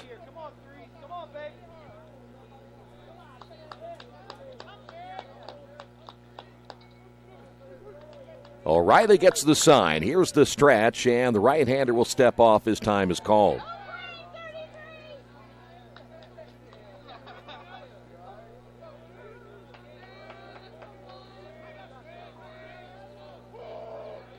O'Reilly checks the runner once again at second. And the pitch on the way is hit foul right in front of Mouse as he's quickly out from behind the plate. And we'll go to no balls and 2 strikes.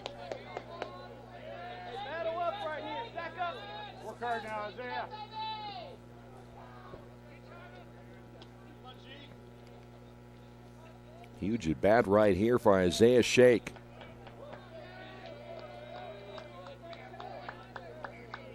Jandro at second.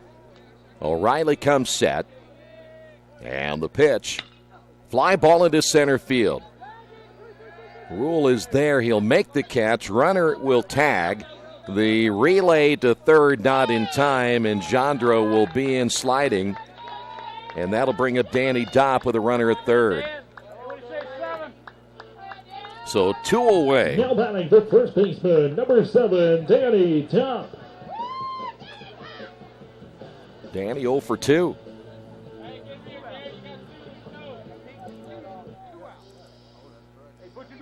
And now O'Reilly, as you see him looking in to get the sign. Set to throw, and his first pitch on the way is hit foul, and Danny just got a piece of that one.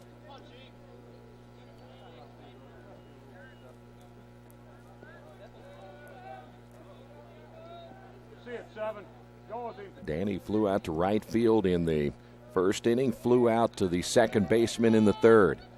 The pitch. 1 ball, 1 strike as that one is low. They're talking in the pregame. Danny hit that home run, at least the batting practice home run, dead center field. It cleared the fence by 30 feet as that's hit foul. He hit that one about as well as you can hit it. Coach Sack was talking about that a little bit while we were getting ready for the pregame earlier today, and the one concern you have then, sometimes hitters see that ball flat of the ballpark and then they try to become home run hitters if they're not, and he wants that ball to be a line driver on the ground, and there's another fly ball to center field. Rule going back a few steps, and that's going to do it for the Quakers in the bottom of the 5th inning as they will leave 2 runners on base, take that back, 1 runner on base in scoring position. We will head now to the top of the 6th inning on the Wesley Bates Wealth Management scoreboard. We are tied at 1 apiece. For over a century, Richmond Power & Light has been providing safe, reliable energy to the citizens and businesses of Richmond and the surrounding area. Through their dedicated and talented employees, they are advancing their tradition of exceptional service through new technology, training, and efficiency in everything they do. Richmond Power & Light provides reliable, low-cost energy and technology services in a customer-focused, environmentally responsible, safety-conscious manner. Richmond Power & Light. Together we make powerful partners. At Square Donuts, we take our donuts seriously, and apparently so do our customers. Square Donuts is by far the #1 donut shop in Richmond. At Square Donuts, we bake our donuts, cinnamon rolls, long johns, and many other varieties fresh daily. Donuts became our family tradition and business in 1967, and we've continued through 3 generations. Square Donuts in Richmond has 2 locations, including 1241 Northwest 5th Street and 3637 East Main in the Hoppy Jeweler Plaza. Square Donuts of Richmond. We never cut corners and never will. Well, it may not feel like it, but we are getting closer and closer to spring, I think. And Chef KC, located at 1301 South L Street, can help you with all your catering events or occasions for this summer. He's a personal chef. He has a traveling barbecue service. Carry-out and delivery is available. Chef KC, located at 1301 South L Street here in Richmond. We will head to inning number 6. By the way, Walter Talcott, 11 strikeouts so far through the first 5 innings. Golden 1 for 2. He singled his last time up in the 3rd, struck out in the 1st. And Walter's pitch on the way is a fly ball, deep center field, going back on it. And that one over the head of Isaiah Shake. It'll land on the warning track. And a stand-up double by Golden to lead things off here in the 6th inning. Hit number 6 now by the Beavers. And that is the first extra base hit we have seen tonight either way.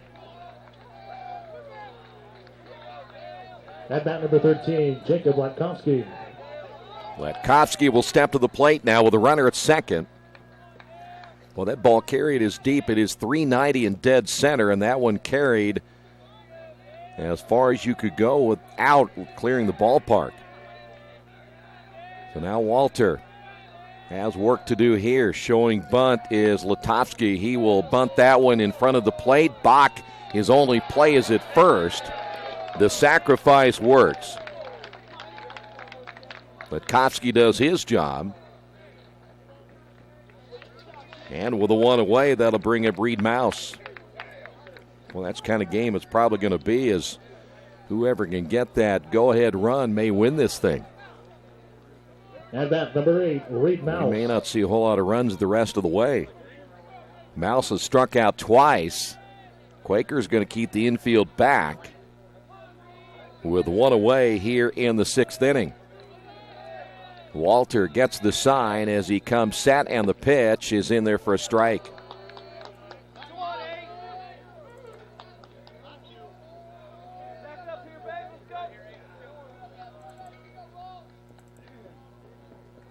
Runner at third is Golden. Leadoff double right now, giving the Beavers a chance to take the lead. The pitch.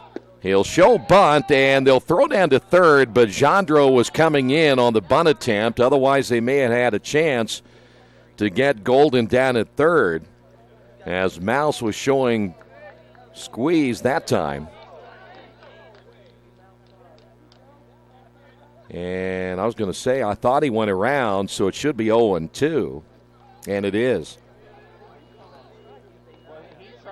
If we had the sack cam, we could have shown you Steve Sakasitz coming out from the dugout, but maybe in game 2. No balls and 2 strikes. The pitch on the way is a breaking ball low and outside. We're going to try one of these games to get him mic'd up. He hasn't agreed to that yet.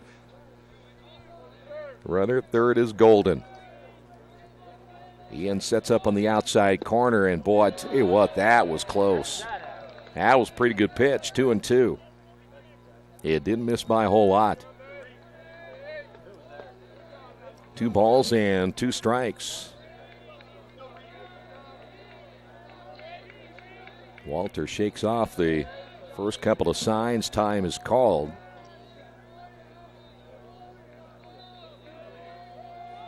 Walter, the way he holds that baseball, he kind of spins it in that pitching hand before he's ready to throw. Here's the stretch. Breaking ball gets him. That's a big strikeout, and Mouse has the hat trick as he strikes out for the 3rd time. And 2 away. Here's Winierski. To the plate, number 30, Winierski.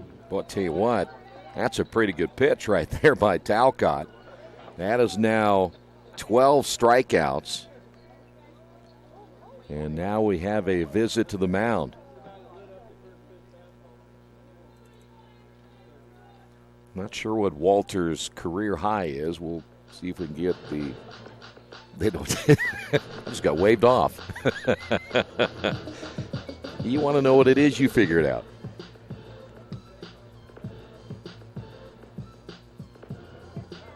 I'm not sure if it... Again, there's no one throwing in the bullpen for the Quakers.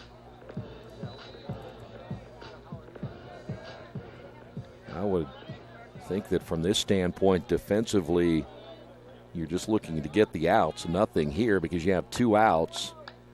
And Golden down at third. So Winierski will step in as 2 away, and that's a huge strikeout for Talcott as the right-hander comes sat, swing and a miss. He's got control of that breaking pitch, and I'm not sure, but I don't think the Beavers have had yet one time where they've been able to get a really good look at that breaking pitch. Almost a slider cutter type pitch. That one right down the middle, though. So now you set yourself up if you're Winierski, finding yourself at 0-2 in a guessing game probably in favor of Talcott. See if you'll come back with that slider, that cut fastball, whichever it is. You can see Bach setting up on the outside corner, and he almost hit it again, but a little bit low and outside. But that one more looked like a fastball.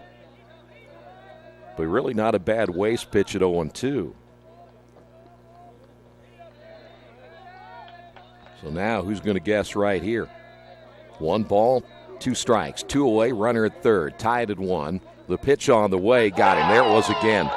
See, that breaking pitch, they had not had a chance to get a really good look at that yet, and that is going to be strikeout number 13 for Walter Talcott through 6 innings.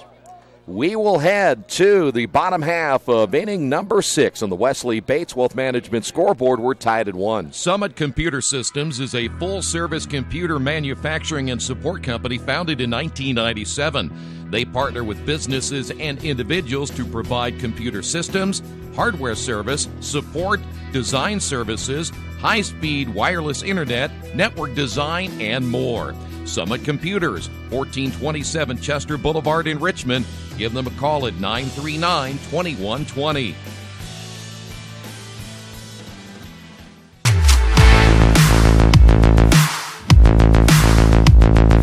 It's going to hit the monster, and nope, it's going to clear the monster in left field.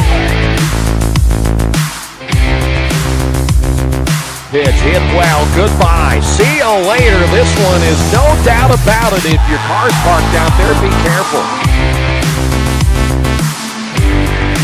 Popped him up, right field, that'll do it. Quakers win it.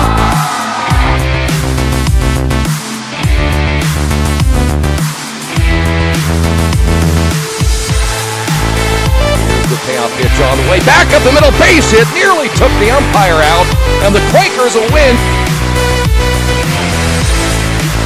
Oh, yeah, that's what's known as a home run, ladies and gentlemen.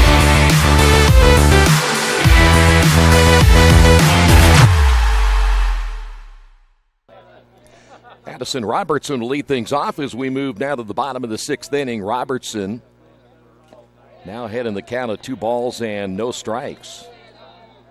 Addison grounded out back in the 1st inning, flew out in the 3rd. Tied at 1 apiece, and Walter Talcott, by the way, surpassing his career high in strikeouts. As O'Reilly misses low and outside. And we'll go to 3-0. He had 11 strikeouts a couple of times back in his freshman season. Now has 13. The stretch by O'Reilly, the pitch on the way, and he misses low and inside, and a rare walk given up by O'Reilly, and the Quakers have a man on here in the 6th. Here is Andrew McFadden, and we will have a visit to the mound. There is a right-hander throwing in the bullpen for Bluffton. By the way, Addison Robertson, the Quakers' best stolen base threat so far this year, 15 of 16. So now the question is, do you go ahead and try to sacrifice him to second? Do you let him try to get a stolen base and try to save the out and let McFadden hit?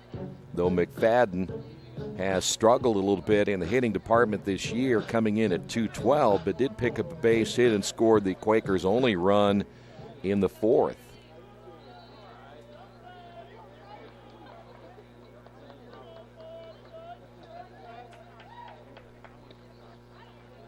So after the short meeting, O'Reilly will come set. They'll show a bunt, and the pitch hits him in the back. Second hit batter now by O'Reilly.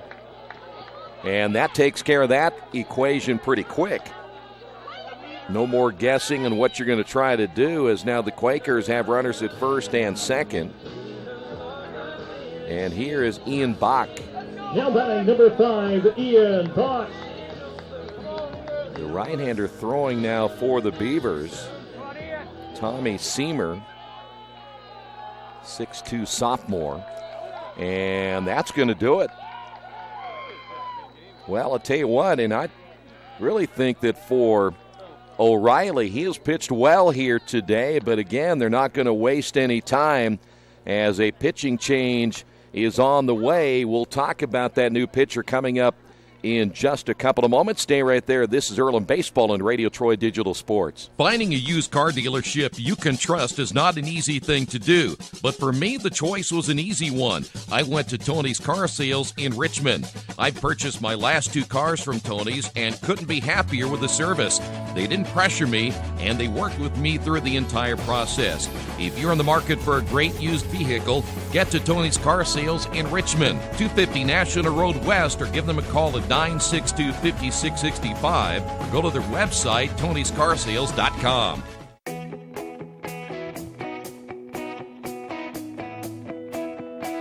We check 'em better. Every Wetzel Better Buy certified vehicle is fully inspected and reconditioned by ASE and factory-trained technicians. And each Better Buy vehicle comes with a Carfax vehicle history report, so you know you can buy a vehicle with confidence. We back 'em better with a 3-day satisfaction guarantee. Every Wetzel Better Buy certified comes with a 3-day or 300-mile satisfaction guarantee. If you don't like it within that 3 days or 300 miles, just bring it back and we'll exchange it for a vehicle of equal value. Every Wetzel Better Buy certified vehicle comes with a 12-month, 12,000-mile warranty. We price 'em better. We have dedicated individuals searching the entire country for the highest quality, lowest price vehicles for our inventory. In today's competitive market, we're constantly monitoring vehicle values to ensure that we're offering the best prices possible. We guarantee that every Wetzel Better Buy vehicle is the highest quality used car or truck around. Our reconditioning process guarantees that you are getting a vehicle as close to brand new as possible, and our warranties back that up.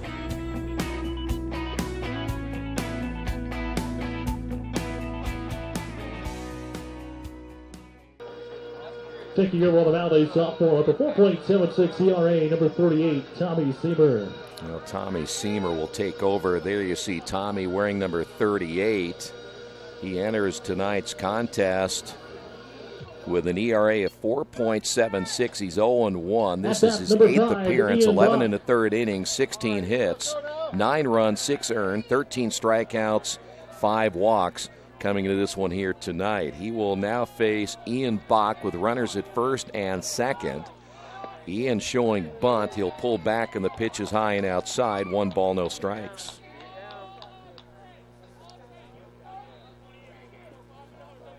So Riley will be still charged with the 2 runners on base. As Seamer comes set, that one bunted foul. Boy, got to get that bunt down. That's a pitch that was high in the strike zone.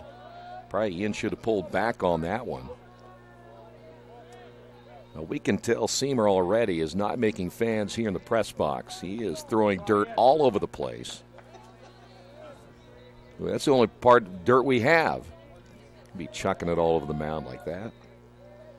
Here's the pitch as Ian lays it down. That's a good bunt. Seamer coming off his throw to first in time, and Ian does his job. Boy, you love to see a good bunt right there as Ian will get the 2 runners advanced, 1 away. And now here's Dre Davis.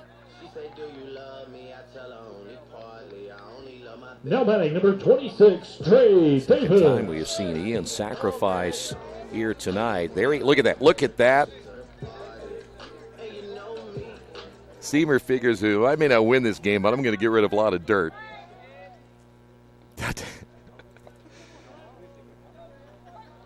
Here is Davis 0 for 2. That pitch is outside. 1 ball, no strikes. We have, by the way, video evidence now that he's trying to destroy the mound.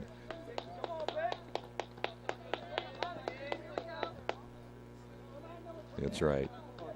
Bluffton, you're getting the bill. Here's the stretch and the pitch. Ground ball right side, should score the run. They're going to make a play at the plate, and the runner is safe. They made the gamble and it missed. Now heading to the plate and sliding a collision as McFadden will score, and the Quakers come up with 2 runs here in the 6th inning and now lead it 3-1. Probably not the right decision that time by the second baseman, but he decided to make the gamble at the plate as Lemansky thought he had the play, and it was a close play, but again, the throw not on the mark. And now the Quakers have a runner down at second base, and here is Kendall Baker. So 2 runs will score. Baker 0 for 2, and he'll show bunt, third base side. It's going to be tough. The pitcher coming over and safe at first base. Kendall Baker beats it out. And now runners will be at first and third. Here comes an argument. As now the Beavers seeing things falling apart. I thought that was a pretty good play at first base because Baker ends up beating it down the line. He's got excellent speed. And I don't think there's really much of an argument right there by the Bluffton head coach. James Grandy was quickly out to argue his case. But now the Quakers have runners at first and third. Pinsura stepping to the plate.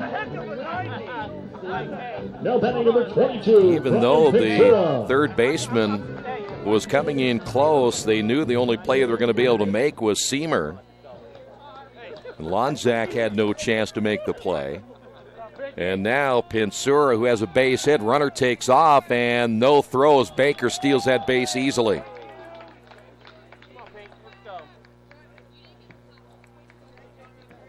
So this is the kind of baseball the Quakers want to play right here, and they're taking full advantage of the mistakes made earlier by O'Reilly. Gave up the walk and hit McFadden. Both those runners scored. Both those are charged again to O'Reilly. And now runners at second and third. Still just 1 out here in the bottom of the 6th inning. They'll show bunt to the pitch way outside. 1 ball, 1 strike.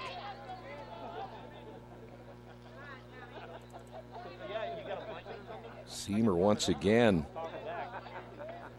Here you see the right-hander having to get himself out of a jam as Bluffton has no one throwing in the bullpen at the moment. Bunt in the air. Seamer makes the catch on the dive. He does a nice job getting the baseball as that one hung up a little bit too long for Pinsura. And now 2 away as we will go to the top of the order and Mark Gendreau. Now batting number 40, Mark Gendreau. Think about this. Quakers have 1 hit. That was the infield base hit by Baker. They had a walk, hit batsman, and a fielder's choice. So it proves that you don't have to sting the baseball a lot to get runs across. You take advantage of the other team's mistakes as that one is hit foul. And we're going to no balls and a strike. Gendreau grounded out in the first, hit by a pitch in the third, and then walked. Advanced to third and was left stranded at third back in the 5th inning. Earlham being out, hit 6-4, but now leading at 3-1. Ground ball left side. This could be trouble. Deep in the hole. Lutovsky's throw to first, not in time, and another run will score. That'll be an infield base hit. And Earlham now leads this one 4-1.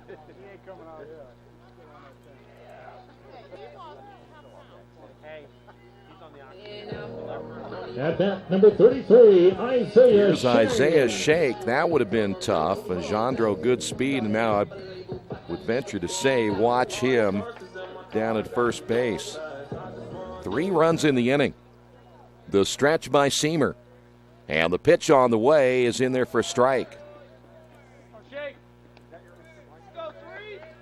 So Seamer unable to do his job here in inning number 6, trying to get a hold and at least give the Beavers a chance offensively. The throw, they're going to throw to the shortstop, Lutovsky, but Baker doesn't buy it. And that'll be an easy stolen base by Gendreau.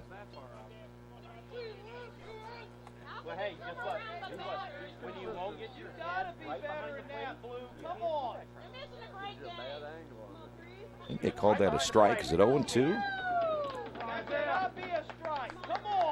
So Isaiah steps in now. No balls and 2 strikes, 2 away. The stretch. And the pitch by Seamers, a breaking ball, and got him.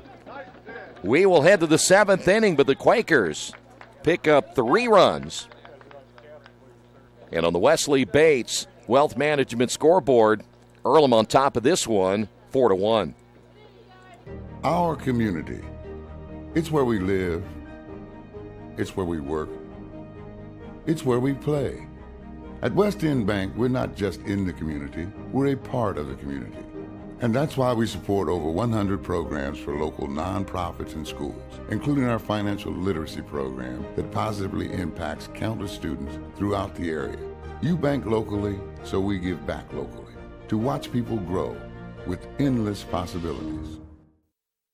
The Purdue Polytechnic Institute in Richmond is part of a statewide network that offers the same technology degrees available in West Lafayette. The benefit of earning your degree at the Richmond location is that the campus is small enough to provide you with dedicated one-to-one attention while you earn your degree from Purdue University. Purdue Polytechnic of Richmond. Give them a call at 973-8228 or go to their website for more information at polytechnic.purdue.edu.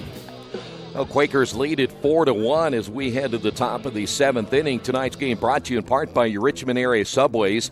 Each day of the week you can get a different 6-inch sub with no artificial flavors or colors, only $3.50. Every Monday, the sweet onion chicken teriyaki, Tuesday, the oven roasted chicken, and Wednesday, the turkey breast. Treat yourself at Subway. 4 locations in Richmond and Hagerstown. Subway, eat fresh. Lemansky will lead things off as we move now to the 7th inning. And now for Walter Talcott, he has a 3-run cushion to work with. 13 strikeouts by Walter, ground ball to the third baseman. Gendro's throw to first, 1 pitch, 1 out here in the 7th.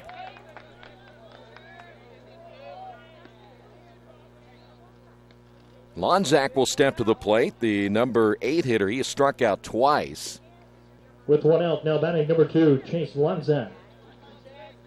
Now the approach has to be, I would think, a little bit different if you're Bluffton. You've had a difficult time certainly scoring runs. You do have 6 hits. You haven't really, other than the 1 double, haven't really done much with it. That has hit down the line and will go out of play as Baker makes the long run toward the right field line.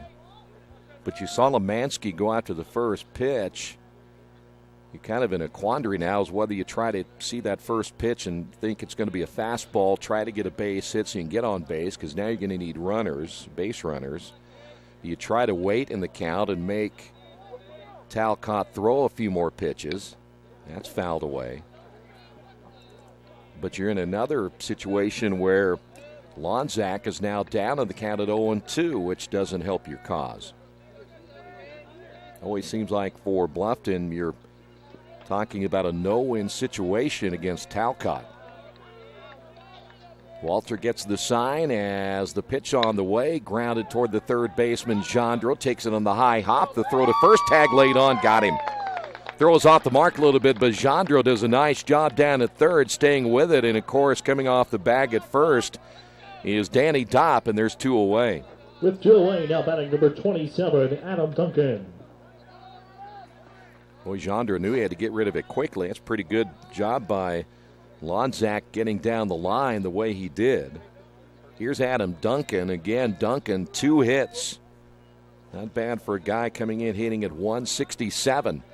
The pitch by Walter is that breaking pitch, caught the outside corner for a strike.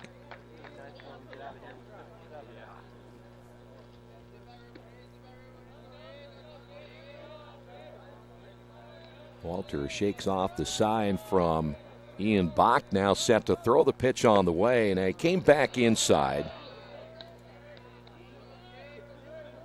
Throw that slider or that cut fastball, you try to go low and away. That one tried to get inside on Duncan.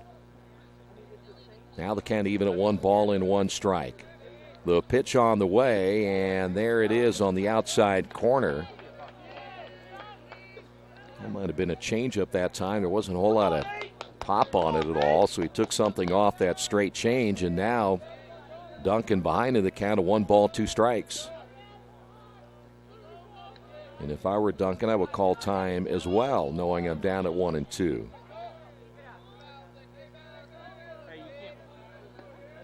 Well, Golden got that double in the 6th inning, and since then it's all Talcott. Ground ball up the middle. The shortstop is there. Pinsura throw to first on a close play, and they'll say the transfer out of the glove. If you're a Bluffton fan, don't get too excited because that was just coming out of the glove by Danny Dopp. So we will hit to the bottom of the 7th inning. Quakers on top of this one in the Wesley Bates Wealth Management scoreboard, 4-1. For the past 35 years, Van Vliet Insurance has built a reputation of bringing a personal touch. That's because at Van Vliet, it's all about you, your needs, your life, and our town. Along with providing quality coverage to individuals, families, and local businesses, we're proud of our community and the opportunity we have to protect your future within it. Van Vliet Insurance, an Erie Insurance representative. Hometown professionals at work for you.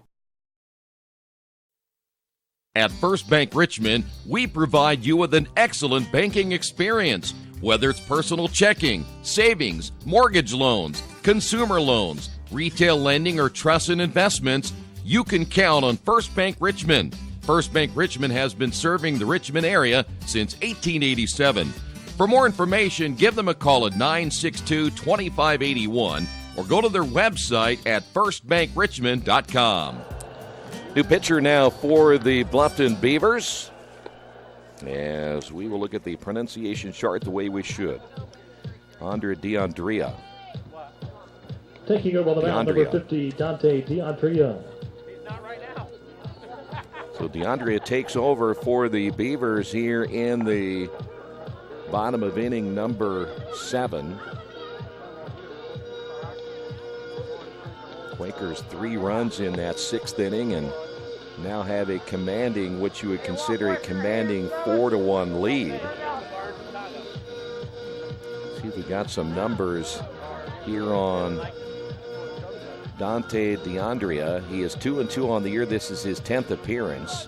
13 2/3 innings, 17 hits, 9 runs, 4 earned, 11 strikeouts, 5 walks. He is 2-2 on the year with an ERA of 2.63. And that number 7, Danny Dopp. Here's Danny Dopp. And the first pitch in there for a strike.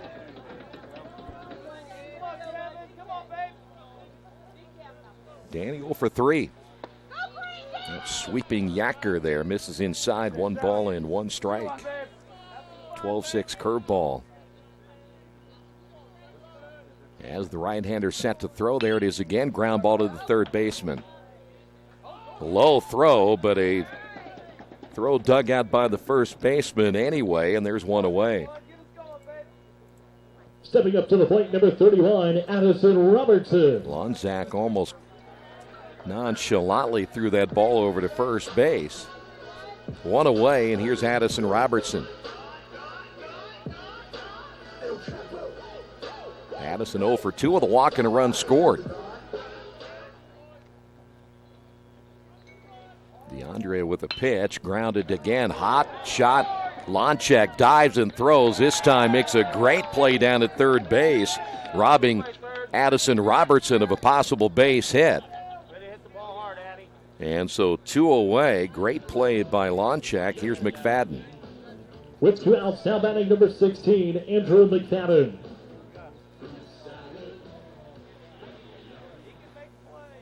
Andrew has scored 2 runs for the Quakers tonight as that is swung on and hit foul. 3 of the runs charged to O'Reilly, the starter. There's the curveball, ground ball again to the third baseman. A busy inning for the third baseman for the Beavers, and that'll do it for the Quakers as they go down easily here in the 7th inning. On the Wesley Bates Wealth Management scoreboard, Quakers on top of this one, 4-1. Kate's Cages is the #1 indoor training facility for baseball and softball in Richmond by far. With top flight instructors, you will learn how to play the game the right way. Everything from pitching, hitting, catching, and fielding. Kate's Cages will also have the opportunity to participate in triple play fall ball, the softball academy, individual and team camps, and individual private workouts. Kate's Cages Baseball and Softball Indoor Training Facility, 1366 Rose City Boulevard. Call 993-2353 for more information. Big Boy's Pizza is now open in Richmond, located at 1015 East Main Street, next door to the Civic Theater. The menu has great sandwiches, pasta, salads, and of course, pizza. Come dine in, carry out, or have your food delivered day or night, at home or at the office. Other locations are in Connorsville and Brookville. Bring in a sports ticket after any game and receive 10% off your purchase. Ticket must be dated for the same day as your purchase. Dine in, take out, or delivery, Big Boy's Pizza. 765-488-0023. Walter Talcott back in, 13 strikeouts as we enter the 8th inning.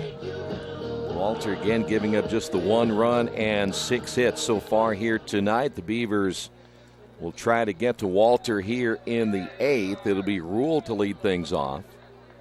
Rule, Gregory, and Golden. Leading off the top of the 8th, number 14, Reed Rule. Rule is 1 for 3, did single back in the 3rd inning.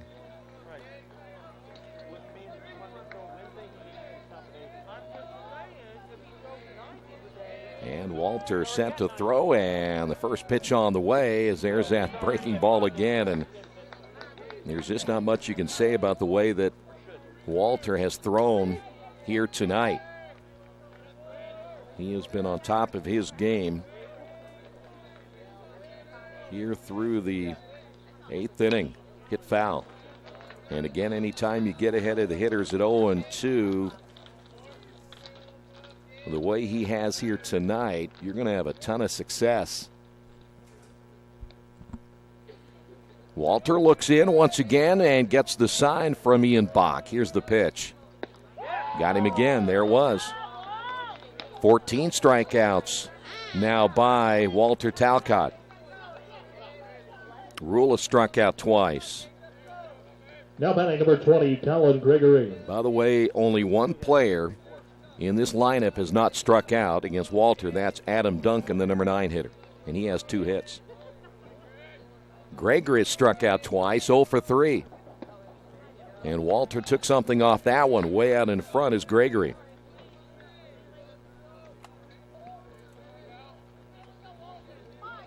Oh, we talked about Walter earlier when you consider again how strong he gets when the game goes along.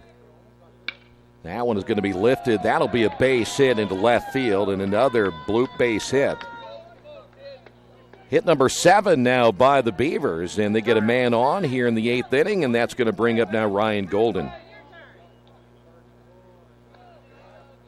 Quakers have Spencer Owen, their closer, throwing. This may be the final inning no matter what for Walter Talcott. Now Golden, he's had a pretty good game today, 2 for 3. He has driven in the only run so far for the Beavers. He doubled his last time up in the 6th inning. The stretch by Talcott, the pitch on the way, hit foul.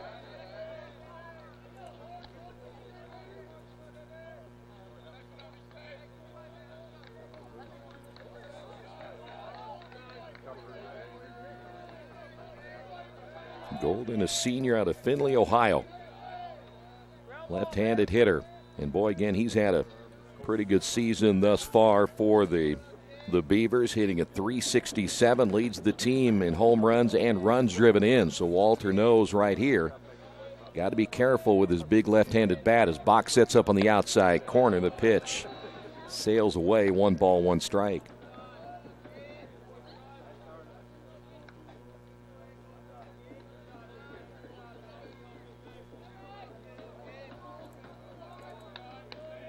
The stretch by Talcott. And the pitch on the way, swing and a miss. Took something off that pitch as well. It looks like a fastball, and so it appears, at least at this point, that's a changeup that Walter is throwing. It looks like a fastball coming in. His delivery stays the same. He's over the top.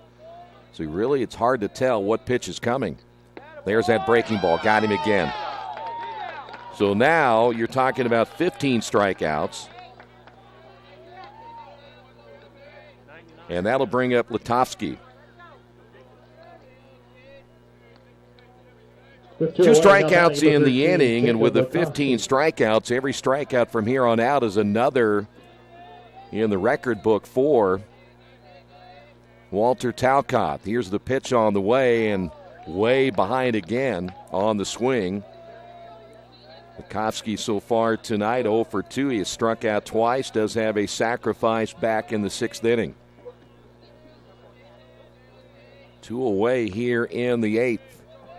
The stretch and the pitch on the way. That's going to be lifted into left center field. That's going to fall in for a base hit. Shake able to get that one in the alley, and advancing on to third will be Gregory. Now runners at first and third. Hit number 8 now by the Beavers. And it's not that they've hit the ball hard. They're just hitting it where the Quakers defenders are not. And so now that'll bring up Reed Mouse. Looks like we may have a pinch hitter instead.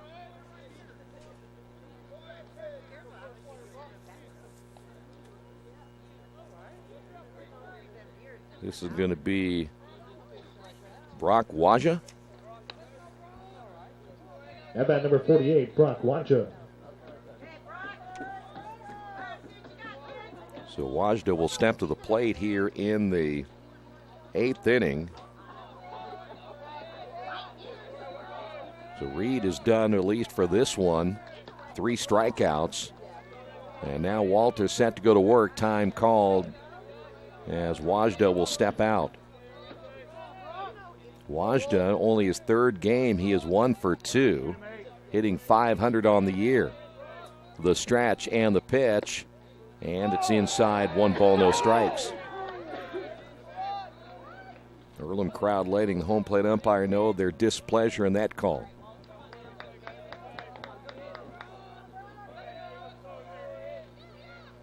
Walter gets the sign once again. Runners will get their leads at first and third. Breaking pitch, and there it is again.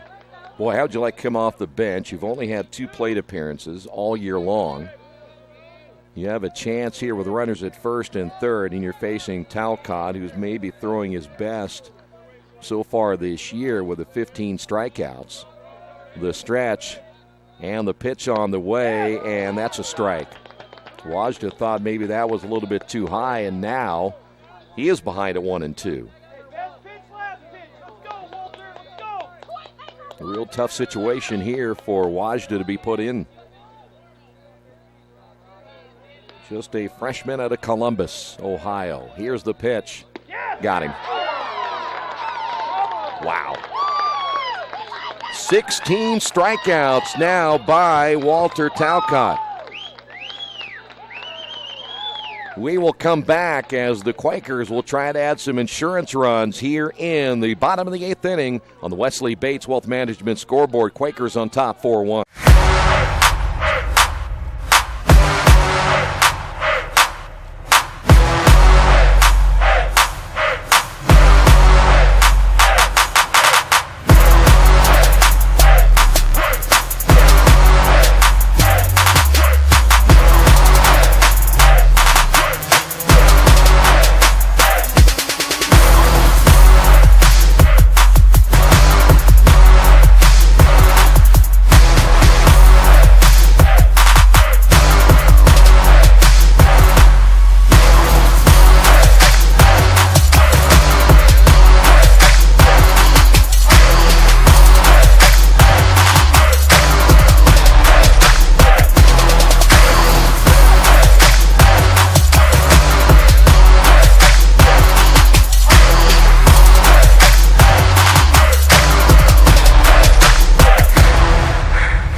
We're back once again here at Sadler Stadium as the Quakers lead it 4-1. By the way, new catcher now for the Beavers. We'll see Parker Reynolds, a sophomore out of Avon, Ohio, behind the plate.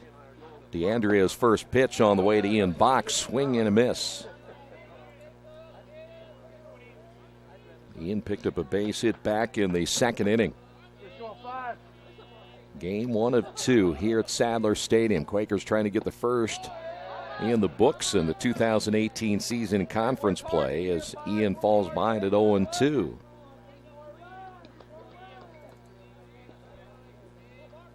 DeAndrea there, you see the right-hander. And the pitch outside. 1 ball, 2 strikes. Well, the difference in this one, the Quakers 3 runs in the 6th inning.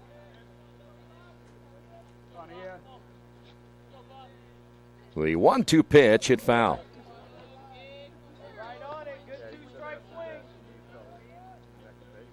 We have not seen either team again other than the double hit by the Beavers. That was Ryan Golden in the 6th inning. Everything else has been pretty much routine. Fly ball center field, there is Rule. He'll make the catch, 1 away.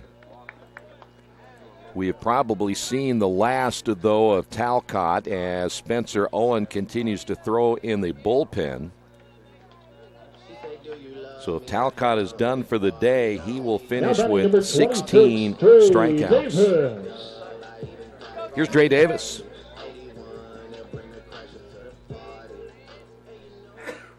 Pitch on the way is in there for strike 1. DeAndrea working quickly here in the 8th. The pitch. Hit foul.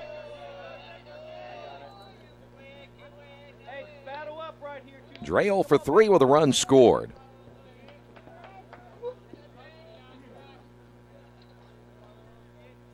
The 0-2 grounded back to DeAndrea. He will field and a high toss to the first baseman. There is 2 away. Here's Kendall Baker. Baker, by the way, got a bunt single. Number 1, Kendall Baker. Alex Lemansky, by the way, taking over down at third base. Is that pitch in there for a strike? So Lemansky again is moved over to third. Is that swing and a miss, 0-2.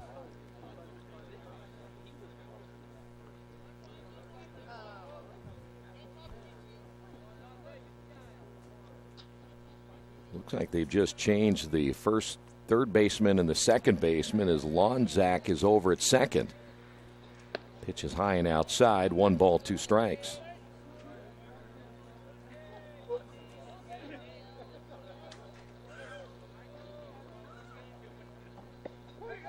And got Baker looking on that pitch, and we will head now to the 9th inning. Quakers go down easily in the bottom of the 8th inning on the Wesley Bates Wealth Management scoreboard. Quakers on top of this one, 4-1. Since 1994, Beach Automotive has provided motorists in the Richmond area with comprehensive auto repair services that include car and truck care, alignment, brakes, tires, engine, transmission, and more. You'll be hard-pressed to find the same level of expertise that our auto mechanic specialists provide. For a high-performing vehicle, trust Beach Automotive. To learn more, call 765-966-8181. Beach Automotive, 110 East Main Street, Richmond. Wish me luck, we've all said it. Thing is, life doesn't run on luck. For most people, it takes careful planning. A lot more than, say, crossing your fingers or toes. So talk to Indiana Farm Bureau Insurance. Because as your life changes, your life insurance coverage should do the same. And when it comes to your coverage, luck should have nothing to do with it. Indiana Farm Bureau Insurance. Stop knocking on wood. Questions about your coverage in Wayne County? Call 765-962-9548 and ask for me, Kevin Shearer. Well, if this one again does not go into the bottom of the 9th or extra innings, the Quakers will win Game 1 and then set their sights on Game 2 as Walter Talcott. We thought maybe he was done for the day, but Walter is going to be back out there and try to get himself a complete game victory here tonight.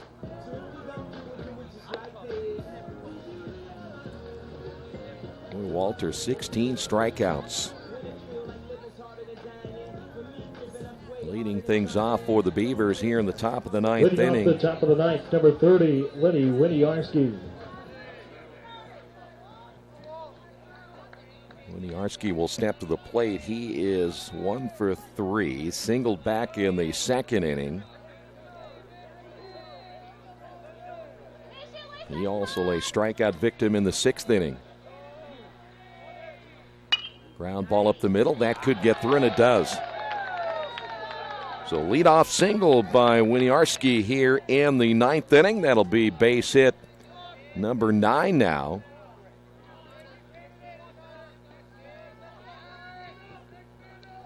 And now the Beavers will bring Alex Lemansky to the plate.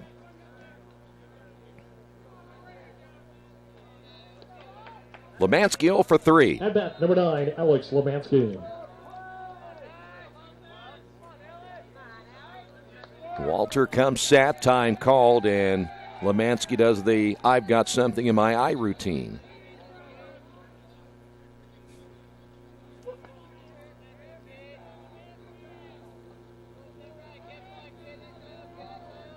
Lemansky, a strikeout victim in the first. He's grounded out twice. The stretch by Talcott. Here's the pitch. Low and inside. 1 ball, no strikes. They may let Walter go a little bit here, but if he is struggling at all, they will not hesitate to go to Spencer Owen. In fact, they even look down at the bullpen to see if he's ready. Usually give him the hurry-up sign. The stretch by Talcott. Here's the pitch. Hit foul. That might have caught a piece of the catcher. I think they said it did foul off the bat of Lemansky. Nonetheless, still 1 ball, 1 strike.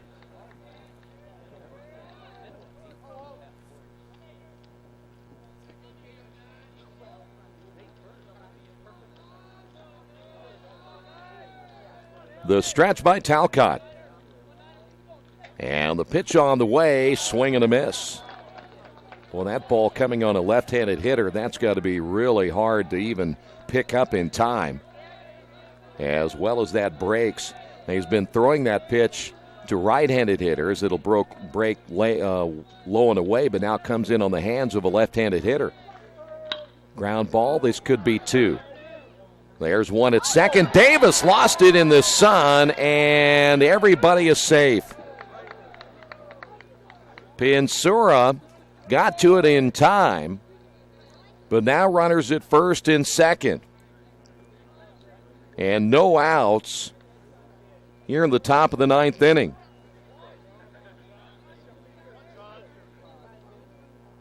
And now Davis is going to get some sunglasses as he had to look right into the sun that is beginning to set right behind us. We will see a pinch hitter. I guess you give an error to Davis. John Doring will step in as a pinch hitter, and now we've got a visit to the mound.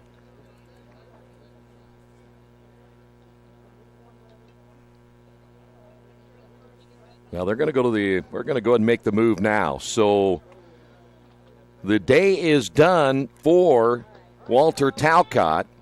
We will head to the bottom half, or I should say the top of the 9th inning as we stay in the top of the 9th. Spencer Owen, the closer, will be coming in. We'll talk about Spencer coming up in a moment. This is Earlham Baseball and Radio Troy Digital Sports. Some people are born lucky. Other people take luck into their own hands, avoid stepping on sidewalk cracks, and wouldn't dare walk under a ladder. But whether you were born with luck or make your own, when it comes to your insurance coverage, luck should have nothing to do with it. So talk to Indiana Farm Bureau Insurance today or visit them online at infarmbureau.com to purchase an auto policy. Indiana Farm Bureau Insurance. Stop knocking on wood. Questions about your coverage in Wayne County? Call 765-962-9548 and ask for me, Kevin Shearer. Georgia Direct is your one-stop source for floor coverings and decorating ideas for remodeling a home, office, kitchen, or bathroom. Their showroom offers quality products from Mohawk, Shaw, Armstrong, Craft Made, and many more. They proudly offer Richmond the best quality and variety of home design solutions at competitive prices. At Georgia Direct, their goal is to deliver an outstanding customer experience from selection through installation. Georgia Direct Carpets and Cabinets, 5200 National Road East, Richmond. Spencer Owen, we saw him warming up. He's been down in that bullpen for a little while, so he won't take too long to get himself ready, as he will step in, and he now is in a save opportunity situation for Spencer so far this year. This will be his 9th appearance, 6 2/3 innings, 3 hits, 1 run. It was earned, 13 strikeouts, 6 walks. He has an ERA of 1.35. He is 1-0 on the year and again has 4 saves. Number 52, John Doring. John Doring will pinch hit here in the 9th inning.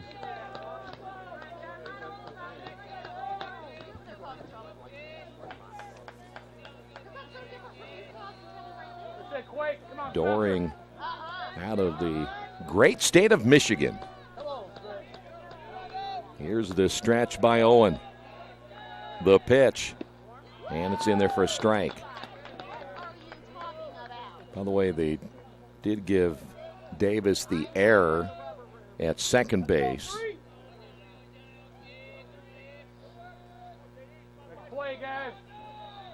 So now Spencer Owen. Right-hander comes set. And the pitch on the way, low and inside. And the count is even at 1 ball and 1 strike.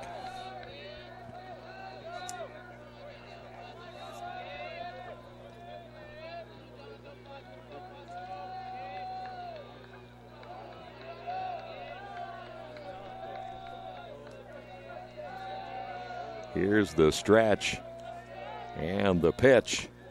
It's low, 2-1. By the way, Spencer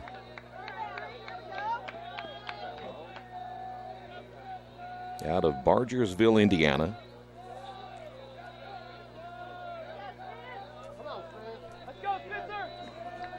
Chance to get saved, number 5.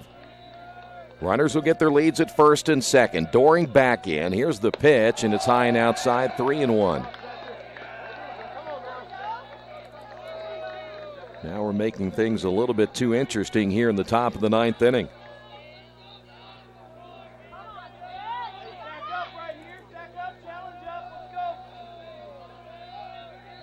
Spencer once again ready to throw. And the pitch on the way, and that's a strike. Well, you potentially could have had the at least lead runner thrown out at second base. Possibly a double play would have been 2 out. Walter may have finished it, but now the situation changing. 3 balls and 2 strikes. The pitch on the way, hit into center field. That's going to be a base hit. Coming in will be Shake. They'll hold the runners. They're going to play base to base. Now they have the bases loaded. We will see a pinch runner now at first base. So Doring does his job. And coming in to pinch run, Malik Jackson out of Cincinnati. 10 hits now by the Beavers. Stepping up to the plate, number 27, Adam Duncan. Here's Adam Duncan. Duncan 2 for 3.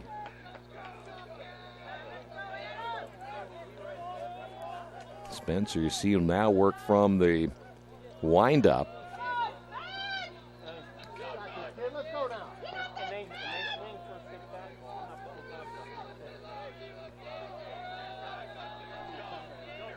Well, it's up to Spencer Owen right here.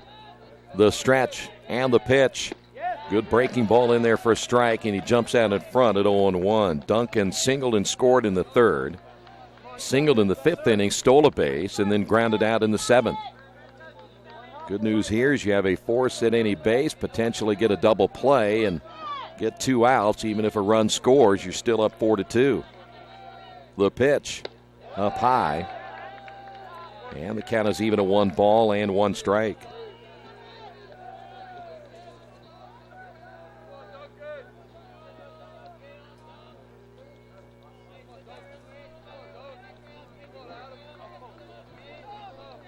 Long look this time by Owen. The stretch and the pitch. Grounded toward the shortstop. That'll get through. 1 run will score. They will score as well. Winierski, and it's all of a sudden 4-3. How about Adam Duncan? 3 hits, came into this contest hitting just 167, and he delivers once again. And there's still no outs here in the 9th inning, and now we have a visit to the mound. 11 hits now by the Beavers.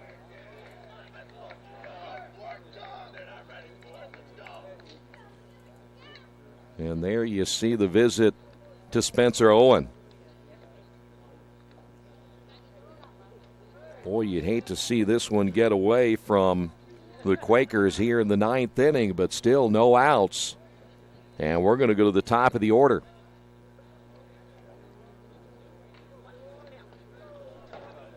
Reed Rule, who has struggled here tonight, he's 0 for 4.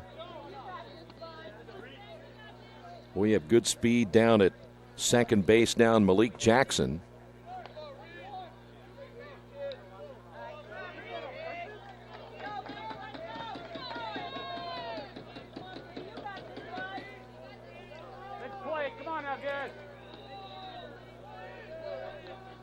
Rule steps in again, the leadoff hitter. Here's the stretch. Right-hander throwing now for the Quakers in the bullpen. There's a swing and a miss. See if we can see who's throwing now for the Quakers. That'll be Matt Mathias.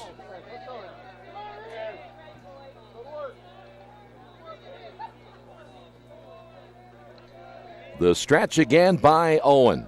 The pitch. He'll show bunt, it bunts it foul, and boy, Rule knew it. He hit his head right there with his hand, knowing that was a pitch he probably should have laid off instead of trying to bunt it.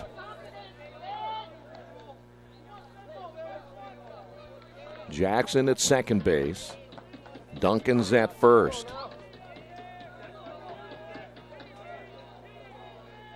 Owen trying to get out of this one. The stretch.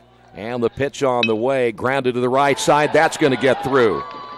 Baker charging, and Jackson's going to be held, and it's a good thing he was because Baker threw a strike to home plate, but the bases are still loaded.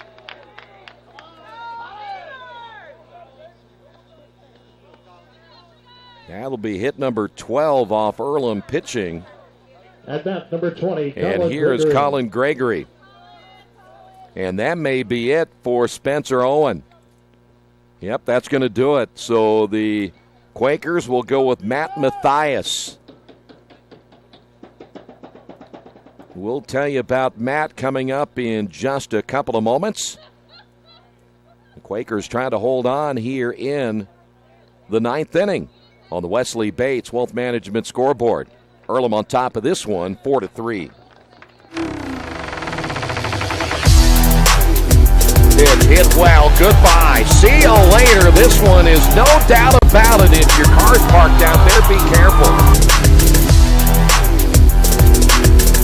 It's going to hit the monster. And nope, it's going to clear the monster in left field.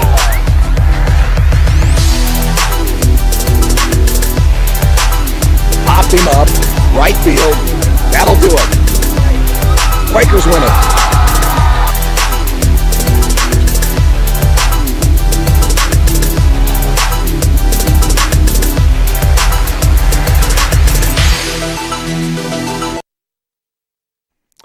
Well, this game can change in a hurry, and it has, as the Quakers trying to hold on now here in the top of the 9th inning. Matt Mathias, the right-hander, as he will step in. Spencer Owen unable to get the job done, as the Quakers now will put it in the hands of the veteran, Matt Mathias. Mathias coming into this one, making his 10th appearance, 19 2/3 innings, 14 hits, giving up 5 runs, 4 earned.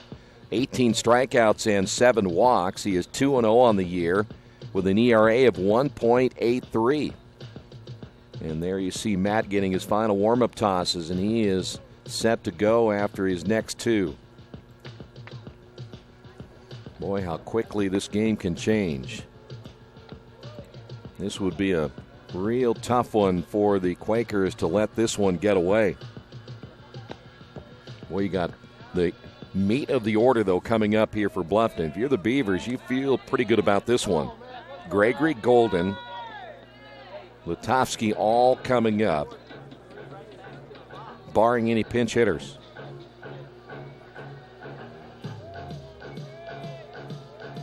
Ian Bach out to talk with Matt Mathias.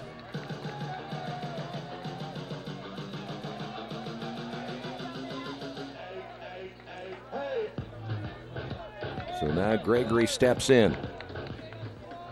Tying run at third, the go-ahead run down at second base.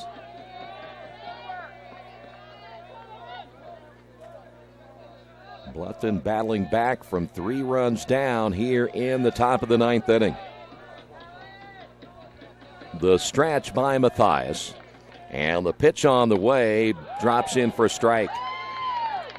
We talked with Matt earlier this week on Strictly Baseball, and he talked about his confidence level from last year to this year is almost 180 degrees difference. This guy is really pitching well. Here's the pitch on the way, and it's low and outside, 1 ball, 1 strike. Had a chance to play some summer baseball, and that helped. His approach much different, as now the senior, one of 4 seniors on this team, trying to preserve a possible win, but this is going to be tough. Gregory steps back in. Mathias gets the sign. Bases loaded, still no outs. The pitch on the way, popped him up. This is going to be trouble as the center fielder and the right fielder, Baker, comes over. Baker will make the catch, and he has a strong arm, and that's a big out right there. So Baker will keep the runner at third, and they knew better than to run on Kendall Baker. So 1 away, and that's a huge out. And here is Ryan Golden.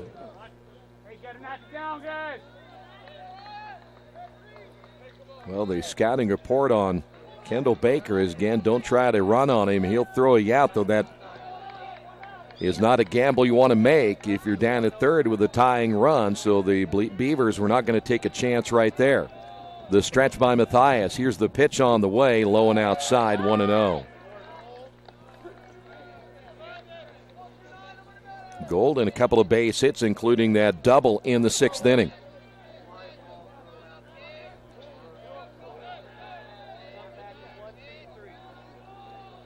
The stretch by Matt as he checks the runner. Here's the pitch on the way, and it's low and inside, 2-0.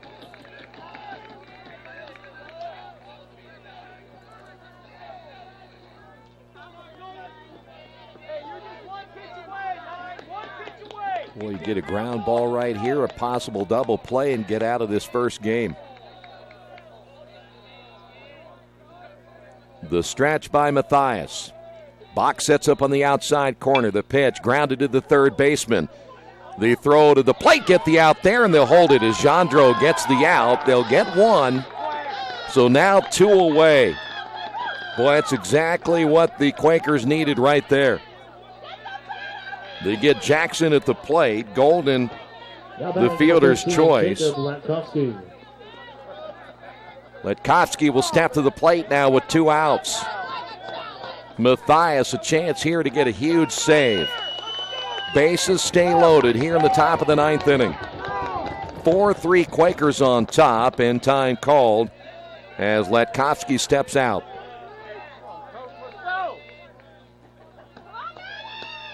Boy, this would be huge. Get this out right here and survive and go to game 2, but this guy right here is a very good hitter, coming in at .350 on the year. The pitch by Mathias, and a breaking ball falls in for a strike.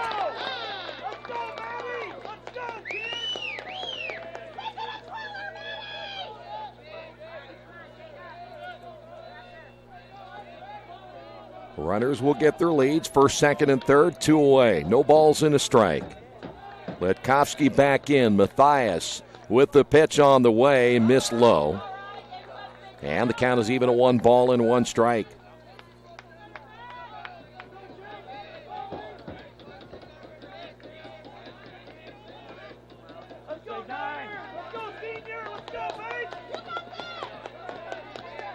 Mathias looks in once again to Ian Bach. Will come set. The right-hander ready to throw, and the pitch on the way. Oh, my. That's a pitch we have seen the home plate umpire give all night long. With that time, Matthias just missing. 2 balls and a strike.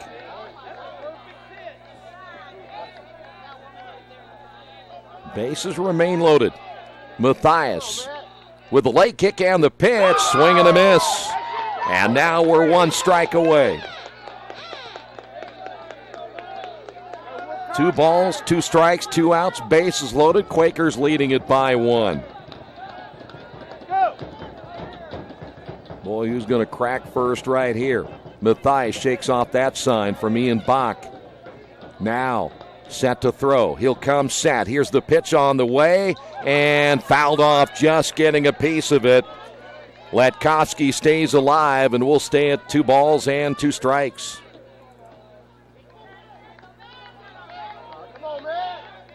And there you see Matt Matthias.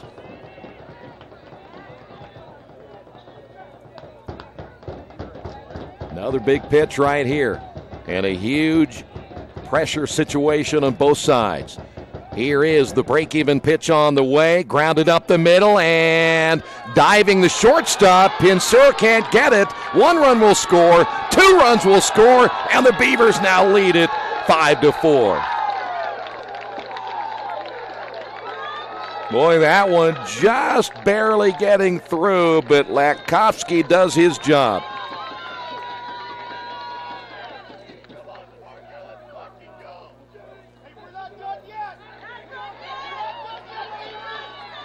Now we will see coming to the plate Parker Reynolds.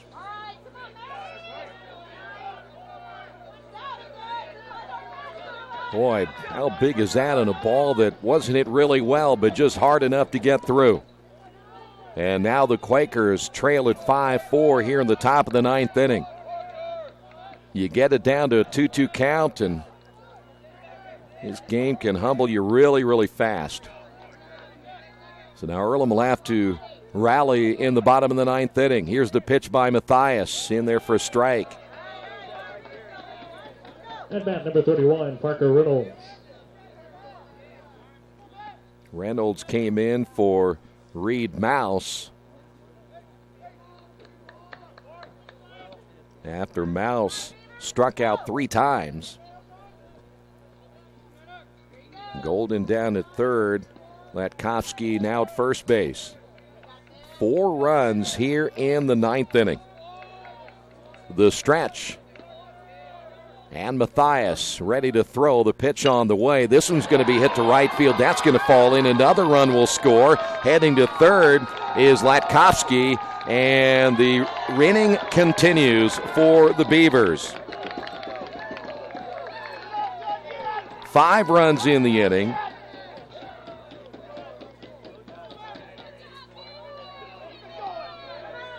12 hits. Take that back. 14 hits now by the Beavers. And Matthias will now have to face yet another hitter.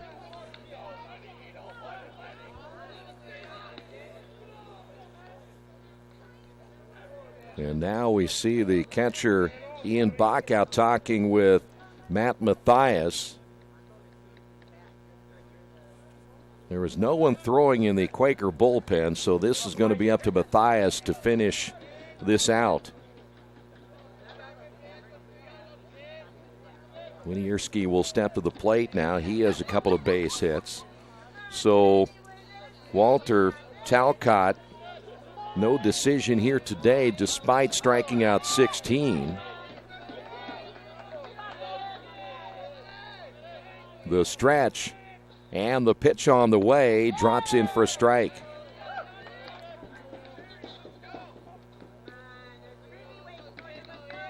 The loss potentially right here could go to Matt Matthias. 3 of those runs were given again to Spencer Owen. It would have tied the ball game. Ground ball to the third baseman, Gendreau.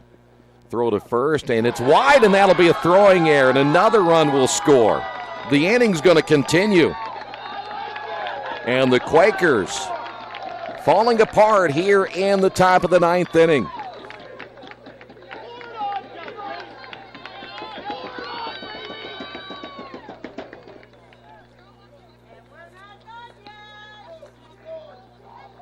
Lemansky will step to the plate. At bat, number 9, Alex Lemansky.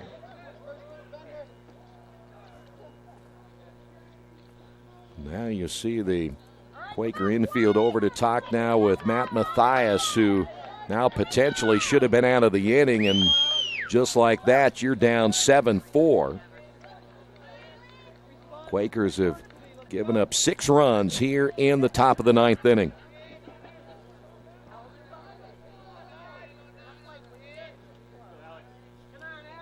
So now Lemansky steps in. The sophomore out of Miamisburg. Here's the pitch on the way, and it's low and outside. 1 ball and no strikes.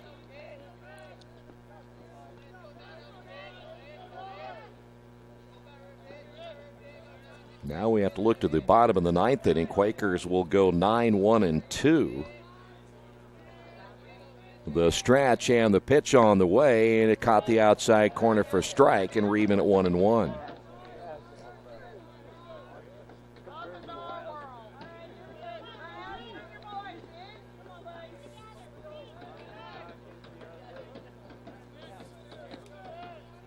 Matt will come set, and the pitch.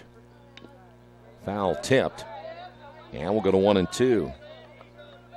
By the way, DeAndrea is throwing in the bullpen. It's been a long inning, so he's down there throwing for Bluffton, just trying to get himself ready for the bottom of the 9th inning. And he is now in position to pick up the win.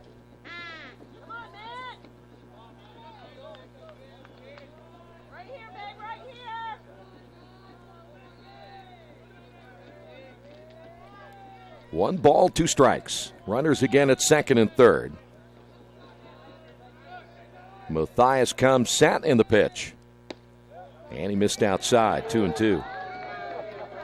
Matt thought he had that one. See the reaction of Mathias right there. He thought he got it.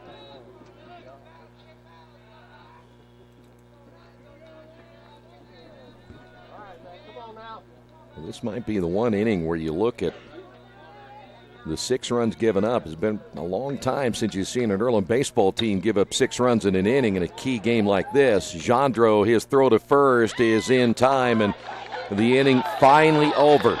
But the damage done, and now the Quakers will have to find a way to rally in the bottom of the 9th inning on the Wesley Bates Wealth Management scoreboard. Quakers trail at 7-4. Hey, this is Steve, and out of Jiffy Lube the other day, a customer came in and said, Steve, this was my 100th oil change on this car, and you've done them all. Hi, my name is George Farrell, and I've been coming to Jiffy Lube for over 14 years.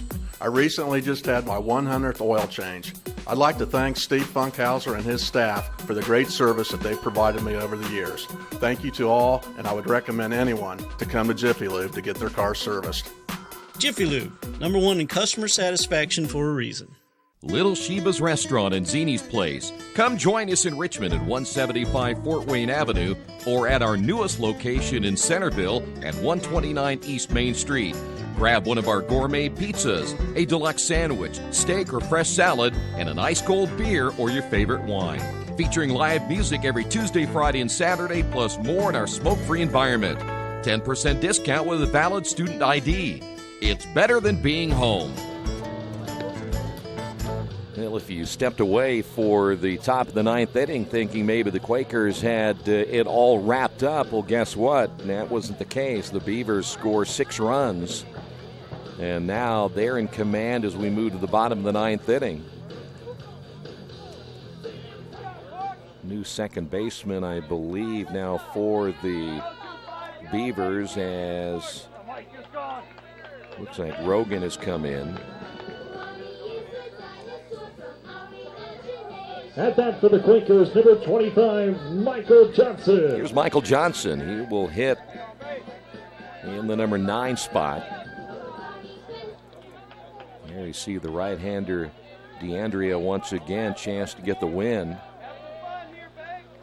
Johnson sees the first pitch up high, 1 ball, no strikes.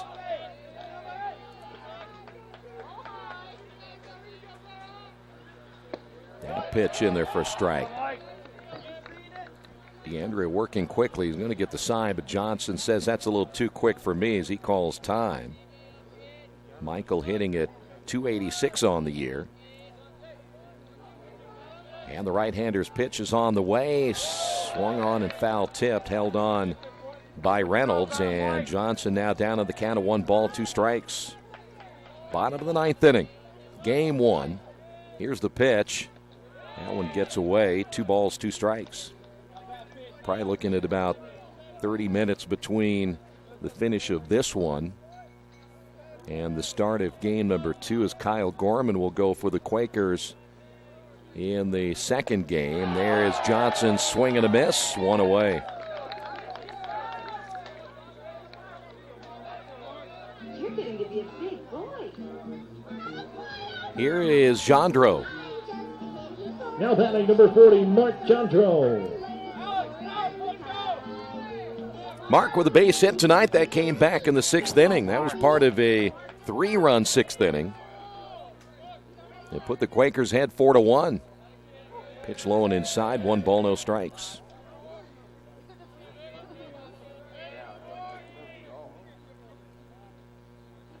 DeAndrea wants a new baseball.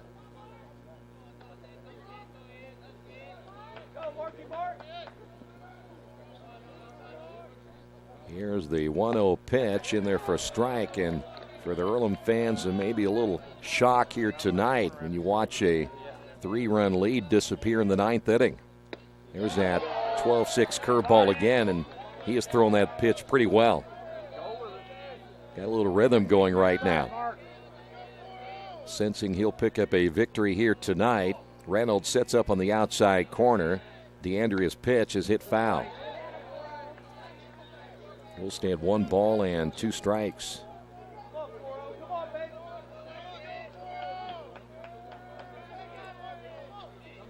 The 1-2 delivery just outside, 2-2.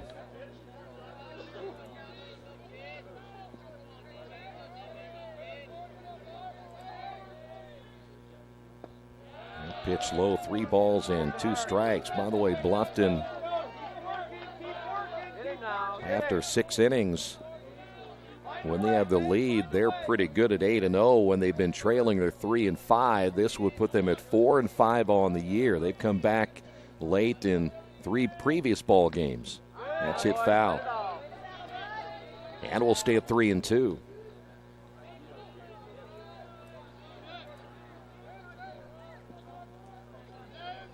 Well, other than here's your payout pitch on the way, hit foul. Other than the big day by Walter Talcott, that's the positive news with 16 strikeouts, but then that kind of gets overshadowed by giving up 6 runs in the top of the 9th inning as your bullpen unable to get the job done.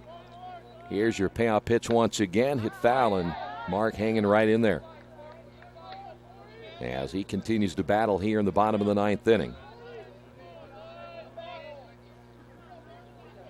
Well, what will be another big story is the pitch is a curveball in there for a strike. That's a 12-6 curveball again. Jandro thought it was too high, and now 2 away. The other big story of this doubleheader is how will this team respond coming back in the second game. At bat, number 33, Isaiah Shake. Here's Isaiah Shake. 2 strikeouts in the inning for DeAndre.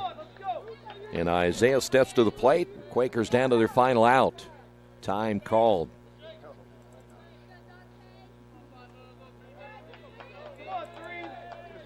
Here's the pitch. That's a strike.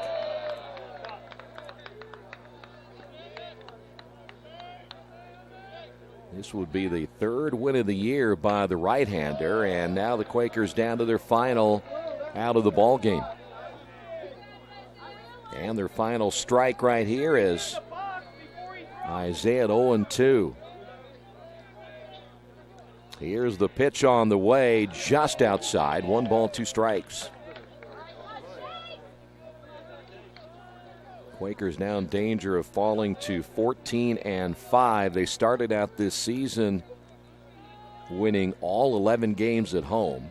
They were 12-0 after their first trip to Florida, and that got him looking. That's it for the Quakers here tonight. And how about Bluffton? Give them credit. They came back. They were down 4-1. And they rallied back and beat the Quakers here tonight by a final of 7-4. We'll come back and wrap this one up in a moment. This is Earlham Baseball and Radio Troy Digital Sports. Hi, this is Steve Funkhauser, and I was talking to someone the other day about how friendly and professional the crew at Jiffy Lube is, and they said, "You are always so upbeat. I'm going to call you Mr. Positive." And so now I am Mr. Positive. And I want you to know how proud I am of you and that you are doing a great job today. And hey, do something nice for somebody. Make somebody smile. Smiles are contagious, you know. I want you to have a great day and the horse you rode in on. Jiffy Lube. Fast, friendly, professional. I'm Mr. Positive, and I approve this message.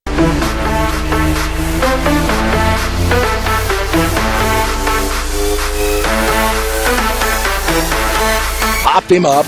Right field. That'll do it. Quakers winner.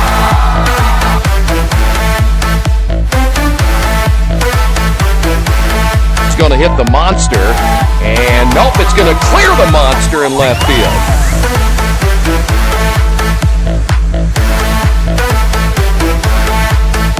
Pitch hit well. Goodbye. See you later. This one is no doubt about it. If your car's parked out there, be careful.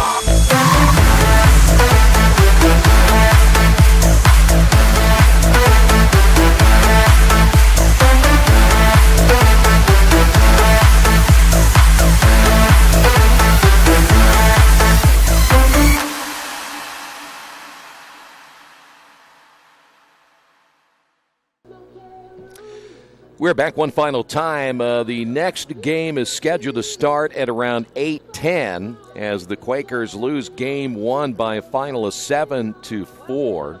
7 runs, 14 hits tonight by Bluffton. No errors. Earlham 4 runs, 6 hits, and 2 errors on the night. So, game 2 coming up. Bluffton now 12-6 on the season, 1-0 in the conference. Quakers now are 14-5 on the season, 0-1 in conference play. Again, 8:10 for game number 2. We'll have it for you right here, Radio Troy Digital Sports.